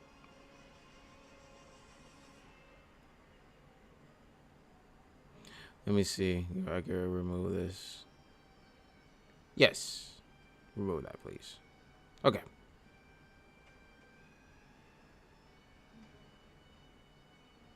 Now that we're nearing the final arcs of One Piece and Laugh Tale seems almost within reach, debate within the community about who the next Straw Hat or even the final Straw Hat will be has never been higher. Not all of those discussions are perfectly rational. No, a commercial for an almond snack is not evidence that Yamato is joining. No man, Crocodile is not joining. It doesn't matter how many Reddit posts you make about it. So here, I don't intend to waste, around 50 minutes of your time just to tell you that this is what I think might happen, maybe, possibly. No, this video is this long because I intend to prove it to you that this is the final crew, that this here, Carrot, Yamato and Vivi are the final crew members, and that these are the devil fruits that they will be eating. To be able to do this, I'm gonna be going through a lot of stuff, from narrative to word. Actually, you know what? I will actually react to this. I'll react to this on his own video, because like that is 50 minutes long, and it is a good. It seems like it would be a good theory. I will watch it on my own time. All right. I will check it out definitely on a separate video, so I could edit things out and stuff like that.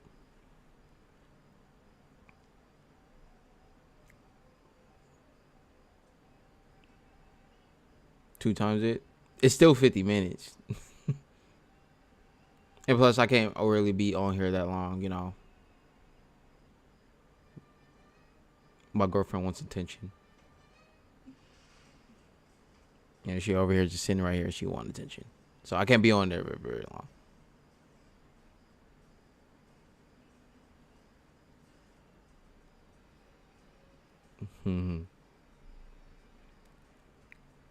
I sent it on YouTube. I haven't really watched it though.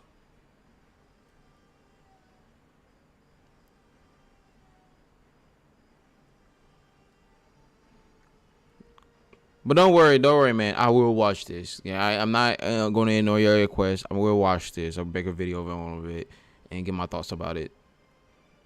Or am I doing it on another life? Yeah.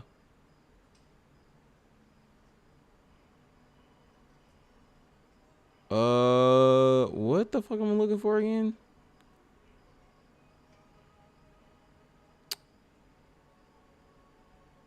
I lost my train of thought.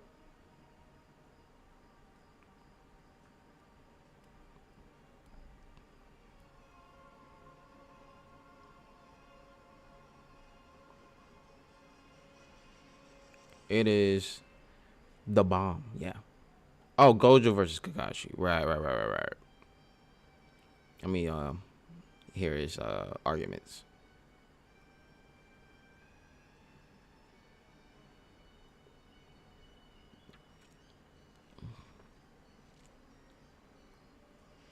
White-haired elite teachers with cool eyes, energetic students with demons within them, edgy black-haired kids from a cool clan, and smart females that ground the story.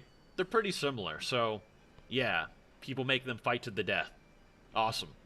let's just get to business right Huh. away. The actual raw destructive powers of these characters probably doesn't matter that much if they were to fight. So, for a brief answer, most people would consider things such as the Bijou from Naruto, which can create mountain nuking explosions that can possibly show the curvature of the earth, and fighting the Akatsuki that can take down these Bijou plus their shinobi, as stated in the data books, also known as Jinchuriki, and shown on screen as more impressive than Jujutsu Kaisen's higher feats, such as Dogon's domain expansion, where he creates something like a smaller tropical island in terms of the raw amount of energy output both verses have. It gets even worse when you incorporate Kakashi's dual Mangekyo Sharingan amps at the end of the series, where he pretty blatantly is as strong or potentially even stronger than Naruto and Sasuke in their six path states, who are struggling against Kaguya, who when amped slightly can nuke dimensions with planets, moons, and possibly stars in them, which JJK really doesn't have much that compares to that. Unless you think this action highlight in Dogon's domain in the manga is a star, then maybe it becomes more fair. Or unless you think Gojo is stronger than Hikari, even when he jackpots and gets infinite cursed energy, and ignore that infinite can just mean very great and say Gojo can annihilate the whole universe or something. Anyway, most people tend to agree at least that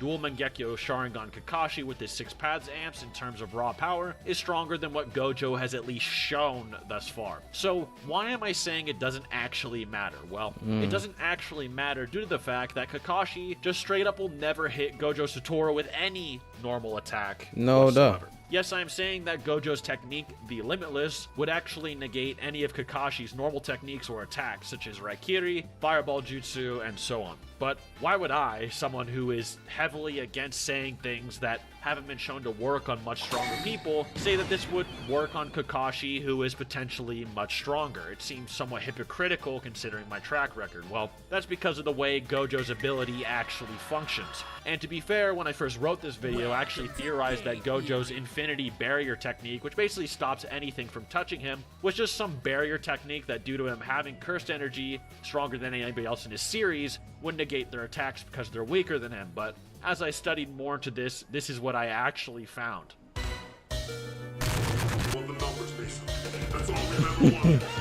In 2021, in Jump's Giga Summer, there was a special for JJK known as the Deep Learning Mathematics Lecture, in which the JJK editor, Mr. Takano, was brought on by Jump to discuss with Mr. Hino, a professor at the Institute of Statistical Mathematics, and Mr. Sonoda, a research fellow at Institute of Physical and Chemical Research. They basically got some heavy hitters, or as they call them, special grade mathematicians, literally, and I'm not even joking, to give an actual theory deep dive on how they think the math behind Gojo's abilities worked. And it got so complicated that they just straight up said, yeah, if you actually care, ask your math teacher for help or something. It was really awkward, actually. Considering this is worked on with the JJK editor who works on the story closely and is published by Jump, it's pretty credible, so let's go into what they think of Gojo's abilities and why it's relevant for Kakashi versus Gojo. The lecture they give, like I said, and even they themselves say, is pretty complicated, and I'll sum it up for you guys in a few basic steps and theories that they give. One of the first theories given for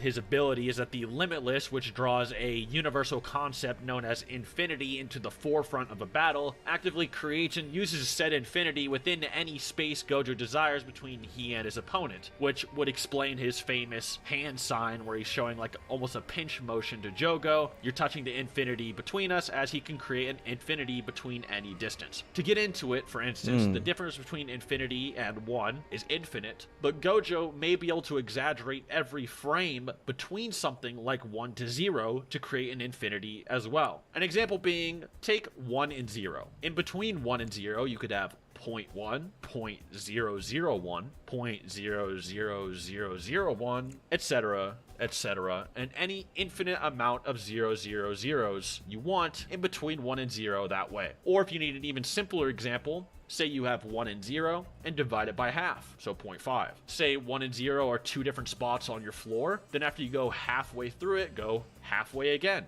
Then again, then again, and then again. And you could technically keep having the remaining half distance infinitely. You could make a half of any distance you want forever. Similar to the concept of Achilles and the Tortoise proposed by an ancient Greek philosopher named Zeno. which Gojo, funny enough, actually brings up himself in the manga. The theory is that if Achilles were to race a tortoise that was given a head start, that the amount of distance between him and the tortoise would always be infinite and would require an infinite amount of steps to reach the tortoise, as Achilles, whenever he reached halfway to the tortoise, would continually have to keep going to the next halfway point between he and the tortoise over and over and over again, and since there are infinite halfway points, as whenever you reach halfway to something there's a new halfway point, he'd have to do it forever, as there could theoretically be an infinite amount of points between any distance, not only theoretically making motion impossible, but making Achilles move slower and slower the closer he got to the tortoise, as every halfway point remaining between him and the tortoise would just get smaller and smaller, until Achilles just looked like he wasn't moving anymore. Of course, you could debunk Zeno's tortoise paradox by quite literally punching him in the face and then saying, "Oh, I thought my fist would never reach you," or something.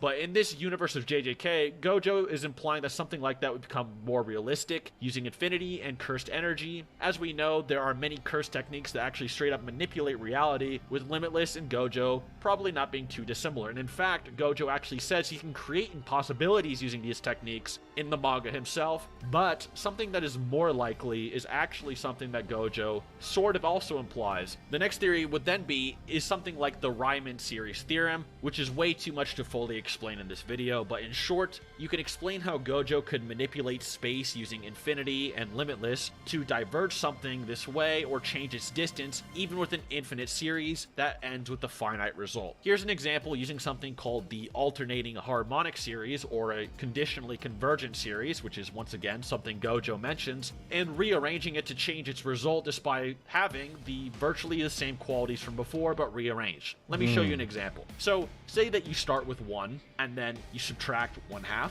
add 1/3, minus 1/4, add 1/5, minus 1/6, add 1/7, and then you do this forever. You basically create a series, and then the result of that would actually be a logarithmic 2, and I'll show why that is on the screen now. But then, something you could then do is, by changing the order, say you then go 1, then minus 1/2, then minus 1/4, plus 1/3, minus 1/6, minus 1/8, plus 1/5, minus 1/10, and then so on, and you kept everything that was in the original series but changed the order, it would actually be half the results of the original. So, by simply changing the order of our series, or our conditionally convergent series, or alternating harmonic series, we actually get half the result of what we got despite it having the same exact things within it, just in a different order. The theory then is that Gojo can manipulate orders of space between he and his opponent with positive and negative things like blue, red, etc., which can manipulate space, from what we know, and thus change the actual distance between he and his opponent, negating any attack that comes towards him, as they just simply diverge and never reach him regardless of strength. As it's been somewhat proven using Ryman theorem, you could get any result between 2 points if you can freely reorganize the series between them like Gojo is implied to be able to do. The final theory is that Gojo is sort of manipulating the concepts of near and far and giving the perception that his opponents are moving farther than they actually are, with an example being he bends the density of space to become more dense the closer you get to him, to give the illusion that you have traveled farther than in actuality, and so on. There's a lot more to be said about this, but I don't want to get into detail because I sort of disagree with the idea of perception manipulation being what Limitless is. Examples of this being in Gojo versus Jogo. Yeah, really interesting names. Jogo shoots a fire blast that completely surpasses the distance and all around Gojo, yet it doesn't actually touch him specifically. Unless Gojo is giving Jogo's fireballs perception, then confusing their perception, it doesn't really make a lot of sense for this to be the case. This also happens whenever Gojo is clearly within an explosion or any type of blast that engulfs his entire body or the entire area, so unless the Gojo we are seeing is an illusion, which doesn't seem to be the case, then it is not perception manipulation. However, that theory isn't technically impossible either. Finally, I'll just tell you all what I believe is the Limitless technique, and it's probably the most simple answer. In the Jujutsu Kaisen movie for Volume 0, we see a Jujutsu sorcerer named Miguel face Gojo, and he explains Gojo's red technique, which you probably learned from Geto, who is Gojo's basically best friend, and in the manga he states that Gojo manipulates space on an atomic atomic level, but in the movie adaptation, which many in the JJK fandom consider still canon due to the author's comments on many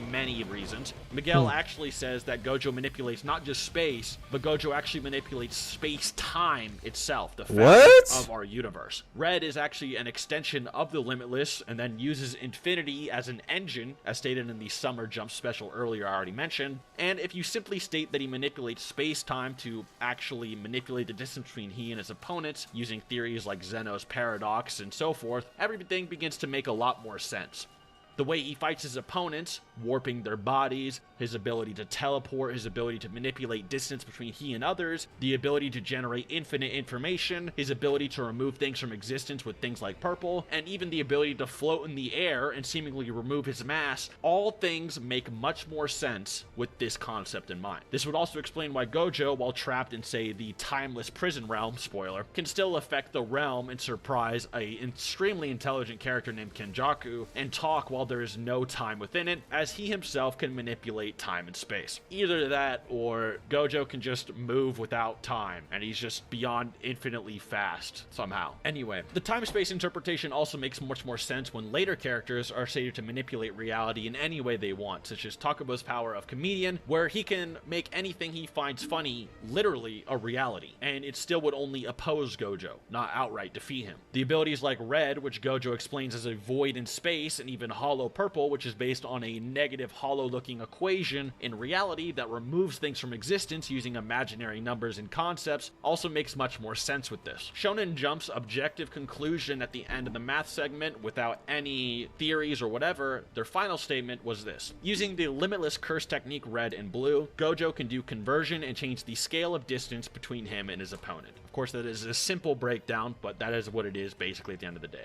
Many detractors will try to claim that Gojo only slows people down, which he in fact does. However, also in this special, it states that it slows them down and then stops them as well. Due to these space-time manipulations and highly likely theories of how infinity works, Kakashi would more than likely never just be able to say, simply punch Gojo in the face, like you could to Zeno after he told you his Tortoise paradox. So, does this mean Kakashi can't beat Gojo? No. This is actually where the real fight would then begin, the battle of the Mangekyo Sharingan versus the Six Eyes.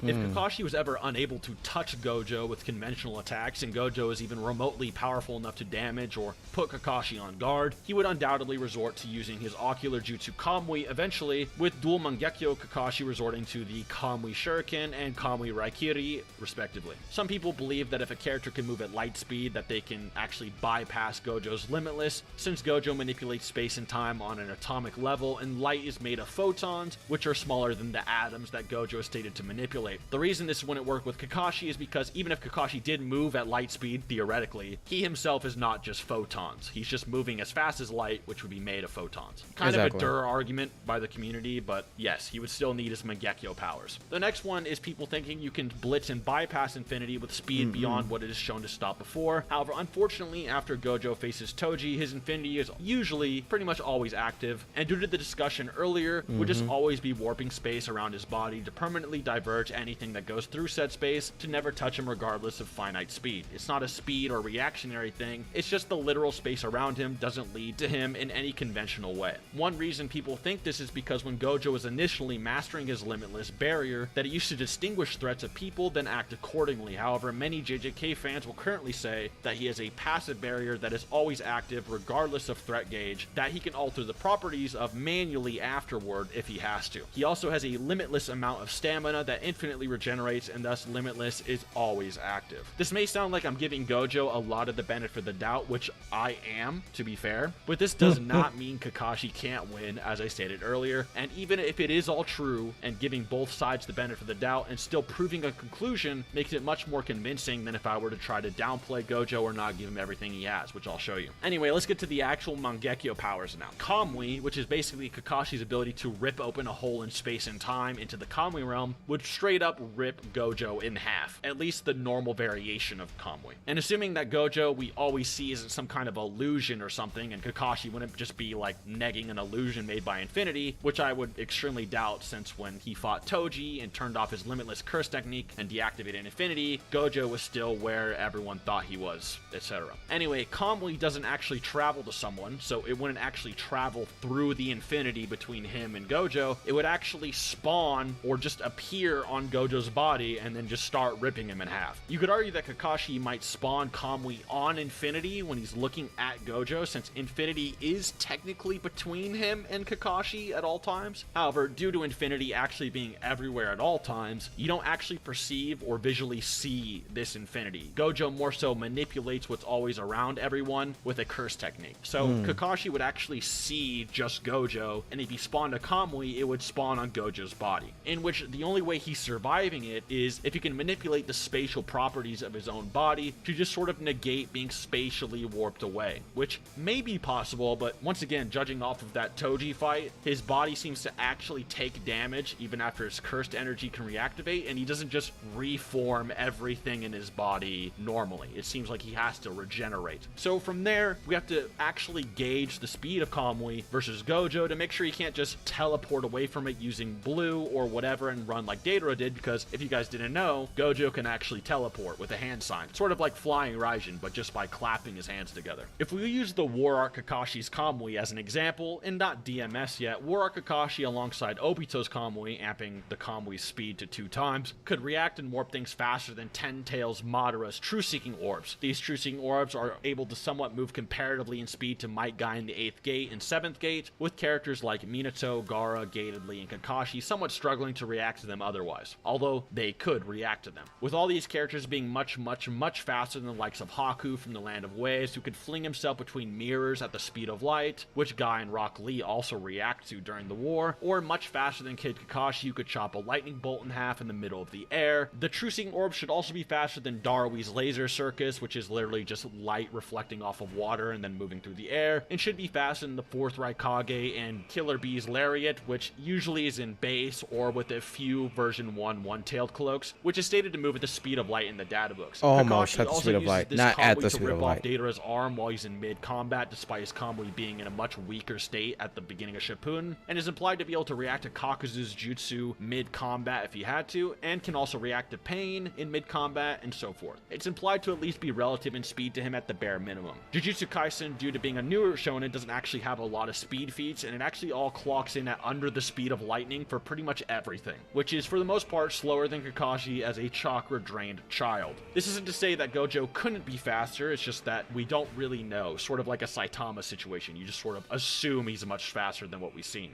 Unless you think him reacting to, say, something like Jogo in his domain gives him instantaneous reaction speed, as domains always hit their target pretty much instantly. Or you think he has some kind of infinite speed for talking in a realm without time, like the prison realm later. With those, Gojo could easily clap his hands, use time-space manipulation, and then avoid Kamui. Otherwise, he just pretty much gets ripped in 2, and that's about that. If Gojo can survive Kamui, he can then activate his own domain expansion called Limitless Void. Limitless Void spawns an orb around its target and is guaranteed to hit its opponent no matter what. It's kind of a point of the versus ability. Inside this domain, Gojo kind of injects the target with multiple different infinities worth of information. That sounds insane. Multiple infinities worth. I'm not actually exaggerating. The example is, imagine Kakashi saw an apple in his life one time. And instead of seeing this apple or hearing an apple an infinite amount of times, Kakashi would first see, hear, and perceive the letter A from apple infinitely first, then P, then the next P, and then the L, the E, and then apple for infinity, over and over and over again.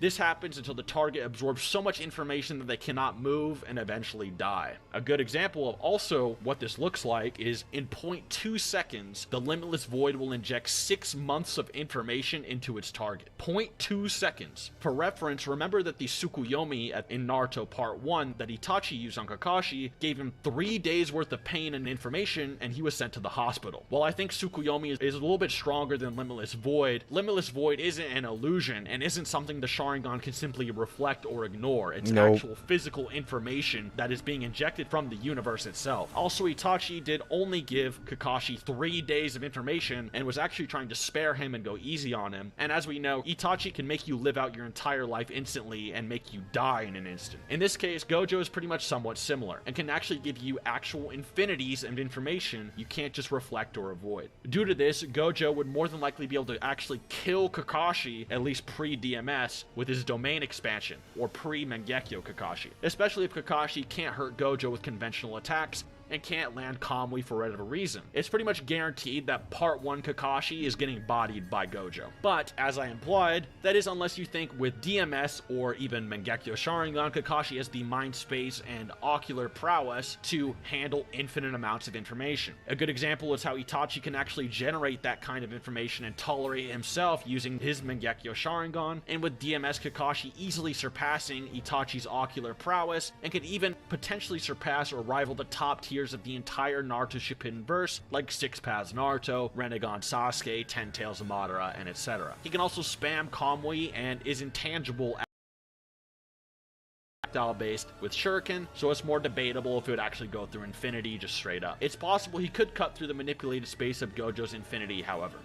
One last final thing to go over for Kakashi's sake. This mainly would only apply to Part 1 Kakashi, as I mainly discussed the main win con for Kakashi during the War Arc and DMS, which is the premise of this video, is his Mangekyo abilities, his space-time manipulation, and his resistances. But for Part 1 Kakashi, an interesting win con, since he doesn't have Mangekyo abilities, or he does but he can't necessarily use them since he could barely use his normal Sharingan, is of course his Genjutsu and his ocular Genjutsu abilities. The reason I didn't really talk about this too much, once again, due to the win cons, and also because Genjutsu working on other universes could be its own video topic entirely. Genjutsu either works only on people that are born with a chakra network within them, which is sort of a Naruto exclusive thing. It's almost like a circulatory system, but for chakra within your body that you're born with, that interlinks with all your organs. So even like energy equation wouldn't necessarily give you a chakra network. It's sort of like a biological just difference. But if you were to equate chakra and say cursed energy, and say that Kakashi could use Genjutsu and ocular Genjutsu on someone like Gojo, then you'd be able to say, okay, he could cast illusions on Gojo, and considering that Gojo is sort of a loudmouth and might tell Kakashi how things like Infinity works, like he does usually when people are fighting him, and he's very like egotistical and almost brags about how his abilities work, then Kakashi, who has an IQ over 200 higher than Shikamaru's in Shippuden, would probably be able to deduce how Infinity works, or that Gojo has to activate it, and using his ocular jutsu, which he uses against Zabuza in Land of Waves, he'd be able to hypnotize Gojo into thinking he's using Infinity when he's actually not, which is kind of an interesting win con if you think Part 1 Kakashi is strong enough to kill Gojo, as well as the fact if you think ocular jutsu would work on Gojo. As far as we know, Gojo doesn't actually have any illusion or mental mind hacks resistances. He's sort of just a powerhouse no one affects. However, even ocular jutsu and Genjutsu might not work against Gojo if you actually think that Infinity would just deflect or block all chakra interference that Kakashi would be sending to Gojo's body. As you know, things like ocular Genjutsu, specifically Mangekyo Genjutsu in the novels, actually injects your chakra into the other person, and if Infinity actually determines that as a threat, or Gojo would determine that as a threat, or even if you just say Infinity would just do it anyway, then the chakra that is being used during the Genjutsu would never actually reach Gojo's body and would just simply diverge, and even then Genjutsu wouldn't work either. So that's why I didn't really bring it up and make it too much of a focus of this video. It's not important really at all. The main win cons are, once again, how fast do you think Gojo is? Do you think Kakashi's Kamui can rip him in half and bypass Infinity? And do you think maybe Gojo's has infinite power or something crazy like that? With that, I'll leave it up to you guys. It depends on what speed you think Gojo has. Do you think he reacts to instantaneous attacks in Jogo's domain? Is he moving in a timeless void due to his speed? Do you think Gojo has infinite power due to scaling above Hakari's jackpot, etc., etc.? Do you think the DMS can handle infinite void because of Itachi's Tsukuyomi, which is described as above time and space and all earthly things? Would Kakashi just blitz Kamui destroy Gojo before a fight even began? Etc., etc., etc. Regardless, it's a pretty interesting matchup, and I hope you guys learned something. Personally, I could see why you could argue for either, and I'd love to see what you guys think, as this is probably one of the more interesting and awesome matchups I've had to look into for quite a while, actually. But as a final fun fact for this video, and in fact, might be the most important fact of the video. Did you know that Akutami, the author of Jujutsu Kaisen, actually comments on Gojo versus Kakashi? I'm not joking. So the creator of Gojo actually says this. In the JJK fan book, I often hear people say that it's cool that Gojo has powers like Kakashi Sensei, but all I can say to that is that he's not really on the same level as Kakashi Sensei. So this is more than likely him implying that Gojo is inferior to Kakashi,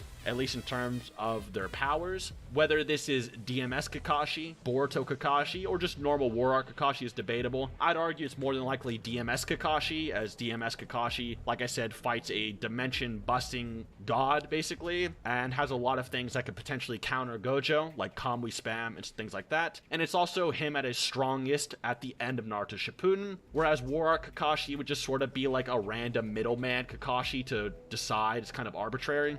And Boruto Kakashi, we haven't seen the full abilities of. Either that, or Akutami is saying Gojo would slam Kakashi on his neck, which would be surprising, to say the least. Not impossible, but surprising. Anyway, thank you for watching. All right.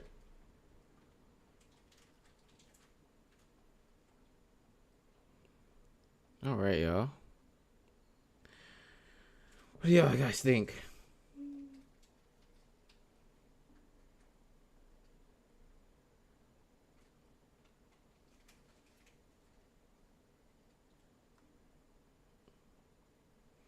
Oh, let's see. To see who wins.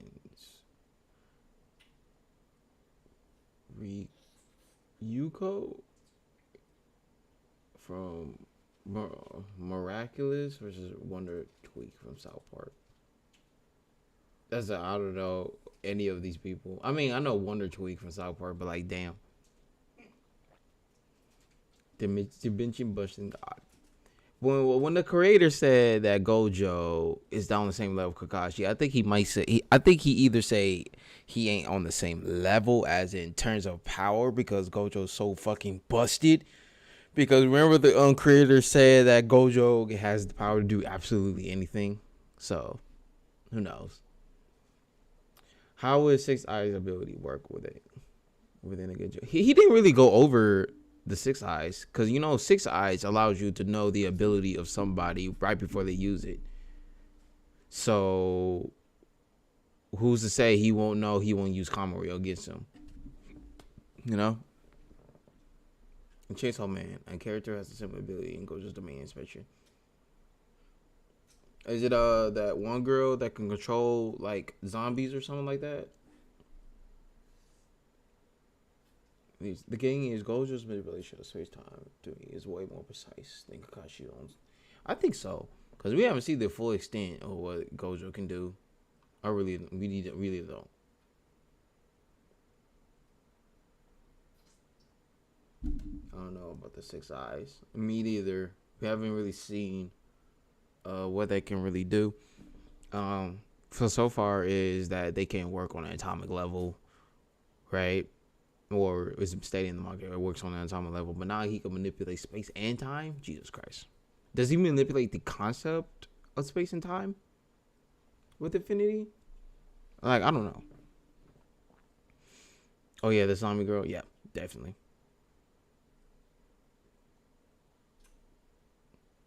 Most definitely.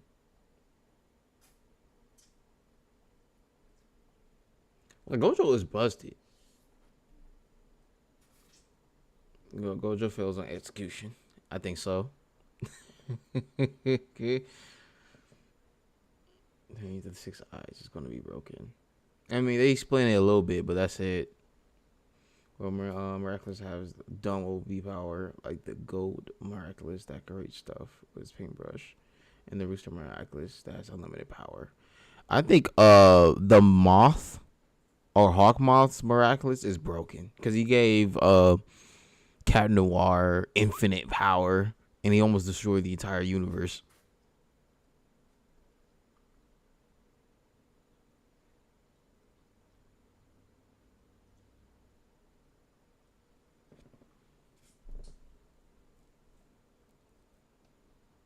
Yeah, Miraculous Ladybug is kind of broken. Like, they got some broken characters. One that can move the entire planet. One can actually move the sun one can destroy the entire universe. It's just, the list goes on. Who knows what they actually capable of?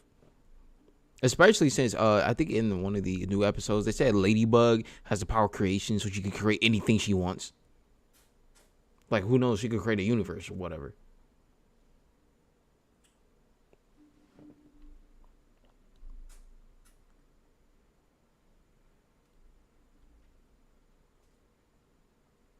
Yep. He could give them any power. It could be infinite power. It could be beyond that.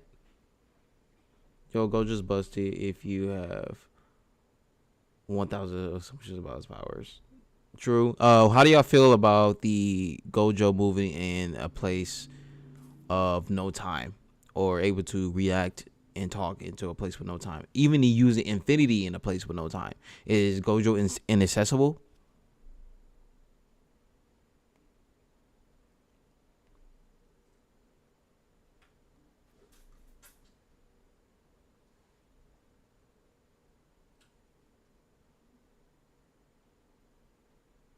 Monarch. Let me see. I'm gonna look this up. Monarch.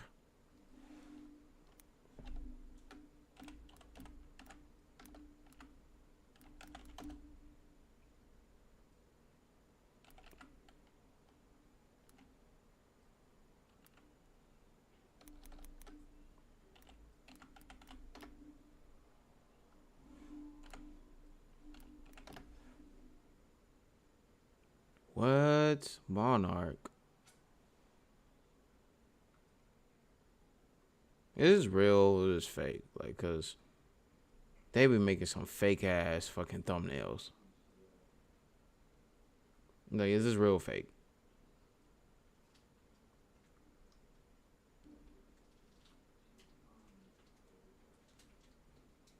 Cause Monarch looks broken.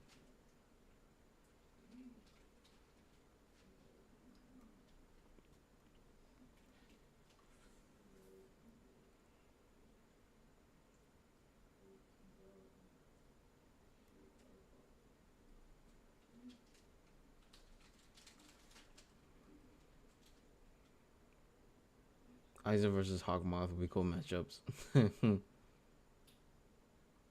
Is it no time or no HG? No time. He said it is the scan. There's no.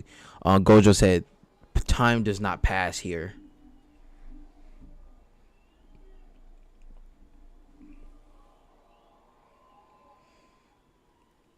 Oh shit. Yeah, I believe that. That means Gojo, when he busts out, that seal is gonna be even stronger. He even infected the seal itself. That's crazy.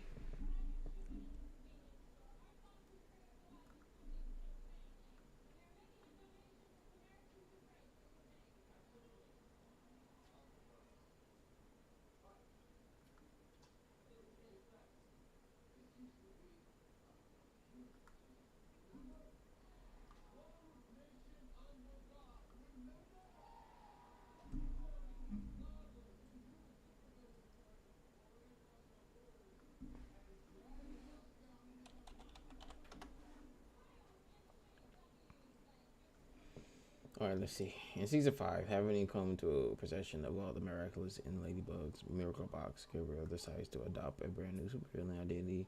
Monarch. Oh, fuck. Great. That is fucking fantastic.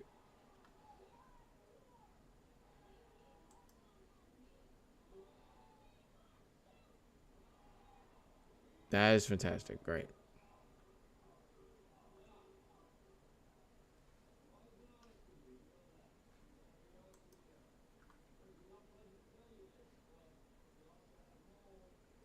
We don't even know the others do we? We don't even know what the others even do. This video was well done, even though it sounds like he's more of a Kakashi taking it. Yeah. I mean, honestly, I think Gojo will completely stomp if we got domain expansion out. If you use a domain expansion off the bat, Kakashi is fucking done.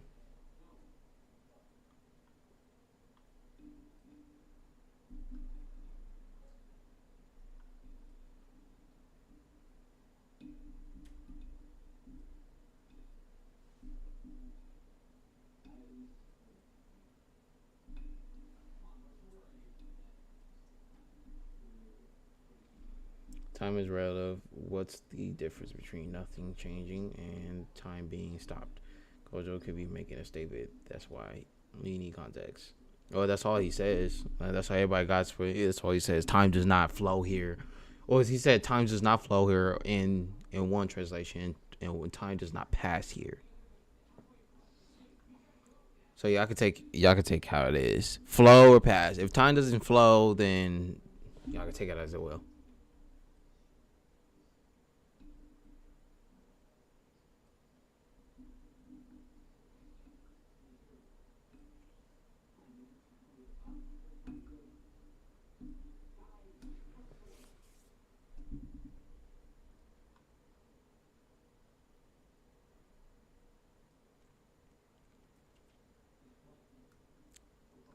All right. Monarch is diet MCU Thanos. All for one and MCU the Mandarin. That sounds like my dad said that. My dad said the same thing when he was in prison. Time does not flow here. What? I look good.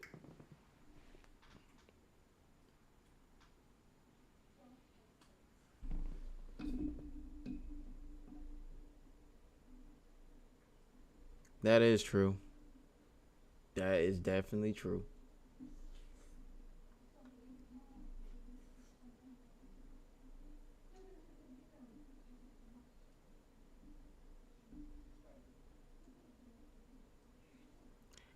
All right, guys, we are hitting to 1,000 subscribers. Let's go. Let's make it there. We're gonna get there. We are going to make it. I like to see Anne versus Cat Noir and versus battles. Anne, okay. Cat Noir. If we do this Cat Blanc is going to solo. You know.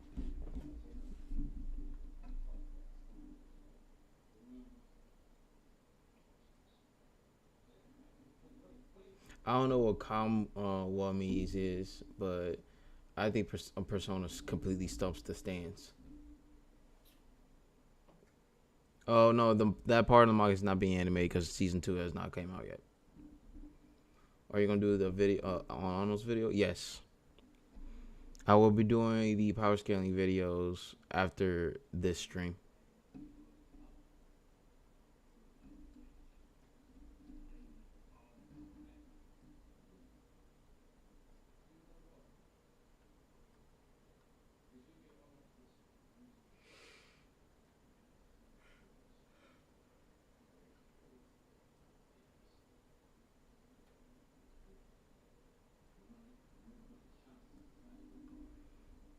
Oh, okay.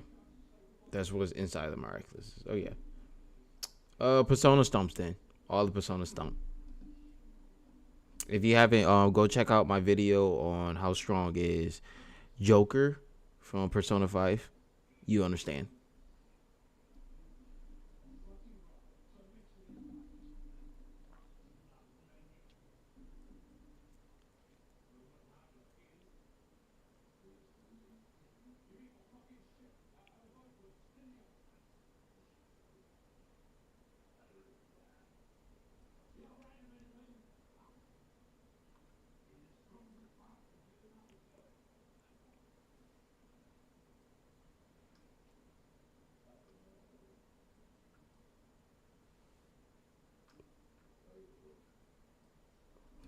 How strong is Anne? I have to see for this one right here. So Anne, for this, I have to see because she is comparable to other characters of Persona, especially from Persona 4. If she comparable to characters from Persona 4, she is out of Versal.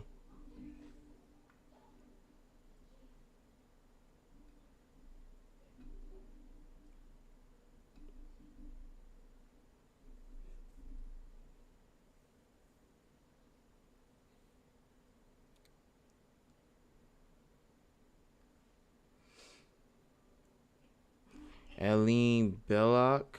Let me see.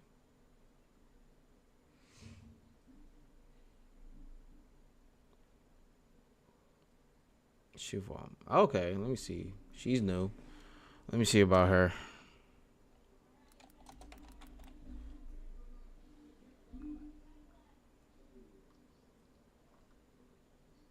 She's an angel and she is a goddess. Okay, so Alaline Belloc, right? Alaline, she's universal. She's comparable to Lucifer, bonus star. So, yeah, universal.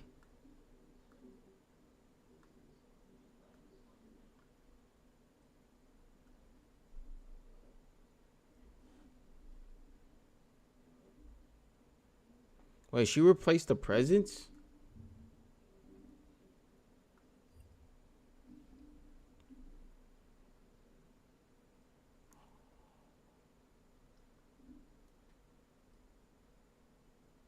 She replaced the presents? Yo.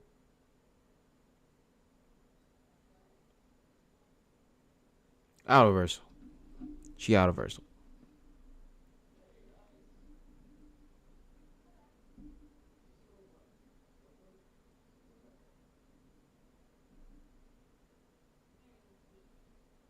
Again, cook and be Castor.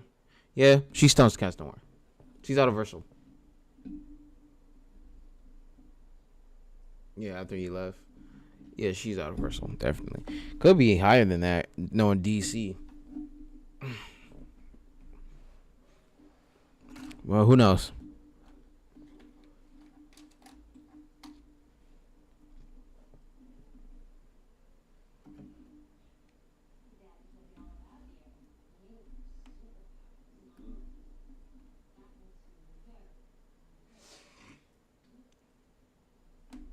But can they beat Natsu though? Can they beat Natsu? Composites Suna. I don't know a composite Suna. The only thing I know is from Jump Stars game. Jump Stars versus. If that's the case, she's compared to Jump Stars versus. Then she's compared to Bobo. And we know Bobo is pretty much complex multiversal. So I guess complex multiversal.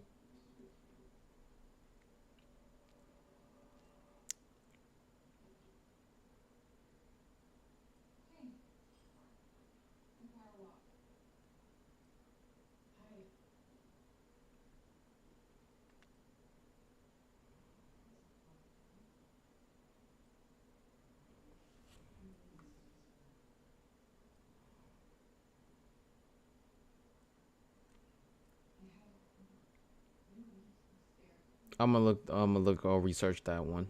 I'll go research. Yeah.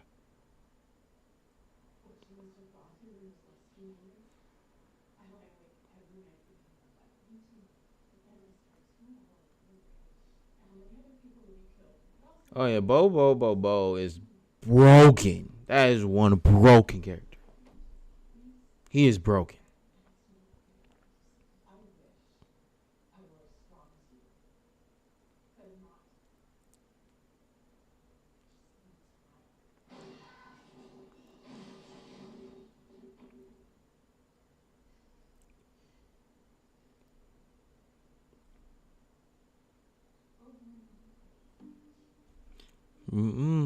Shoot. I think I have nothing else left. So, hey, thank you guys so much for sticking around, y'all. I appreciate it. We're going to make it to 1K, and the stream will be even longer than that because I will be celebrating. Man, it's the most gags I was just getting to. Yep. Why did someone say Goku has miracle relation? Because bro, don't get me started on that shit. Miracle manipulation. That shit is from Superpower Wiki. Superpower Wiki. And I already went to that video because somebody want to use meta miracle manipulation. I was like, okay, if that's the case, then she has power anchoring. You cannot affect her abilities nor her. Since they want to use that argument. So, yeah. Honestly, Medica stumps Goku. It's just, no. She stumps Goku. She's out of her soul.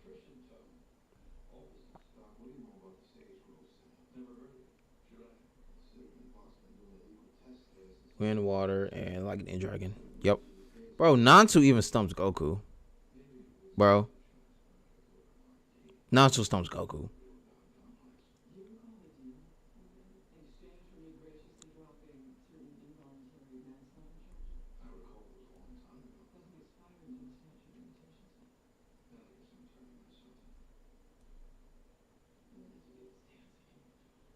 Medica literally has meta miracle manipulation because that's literally it.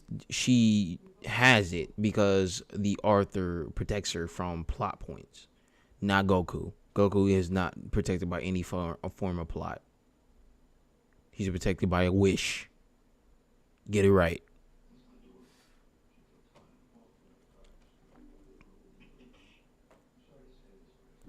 But yeah, people. That's gonna be it for my stream. Thank you guys for sticking around. Thank you so much for 900 subscribers. I'm mad they didn't show up. All the 900 subscribers, people just didn't show up. But that's fine. That's fine. When we get to 1K, we're about to be partying. Yep, we're gonna be partying. Thank you guys for sticking around. I see you guys in the next power scaling video or in the next live. Yeah, make sure to stick around.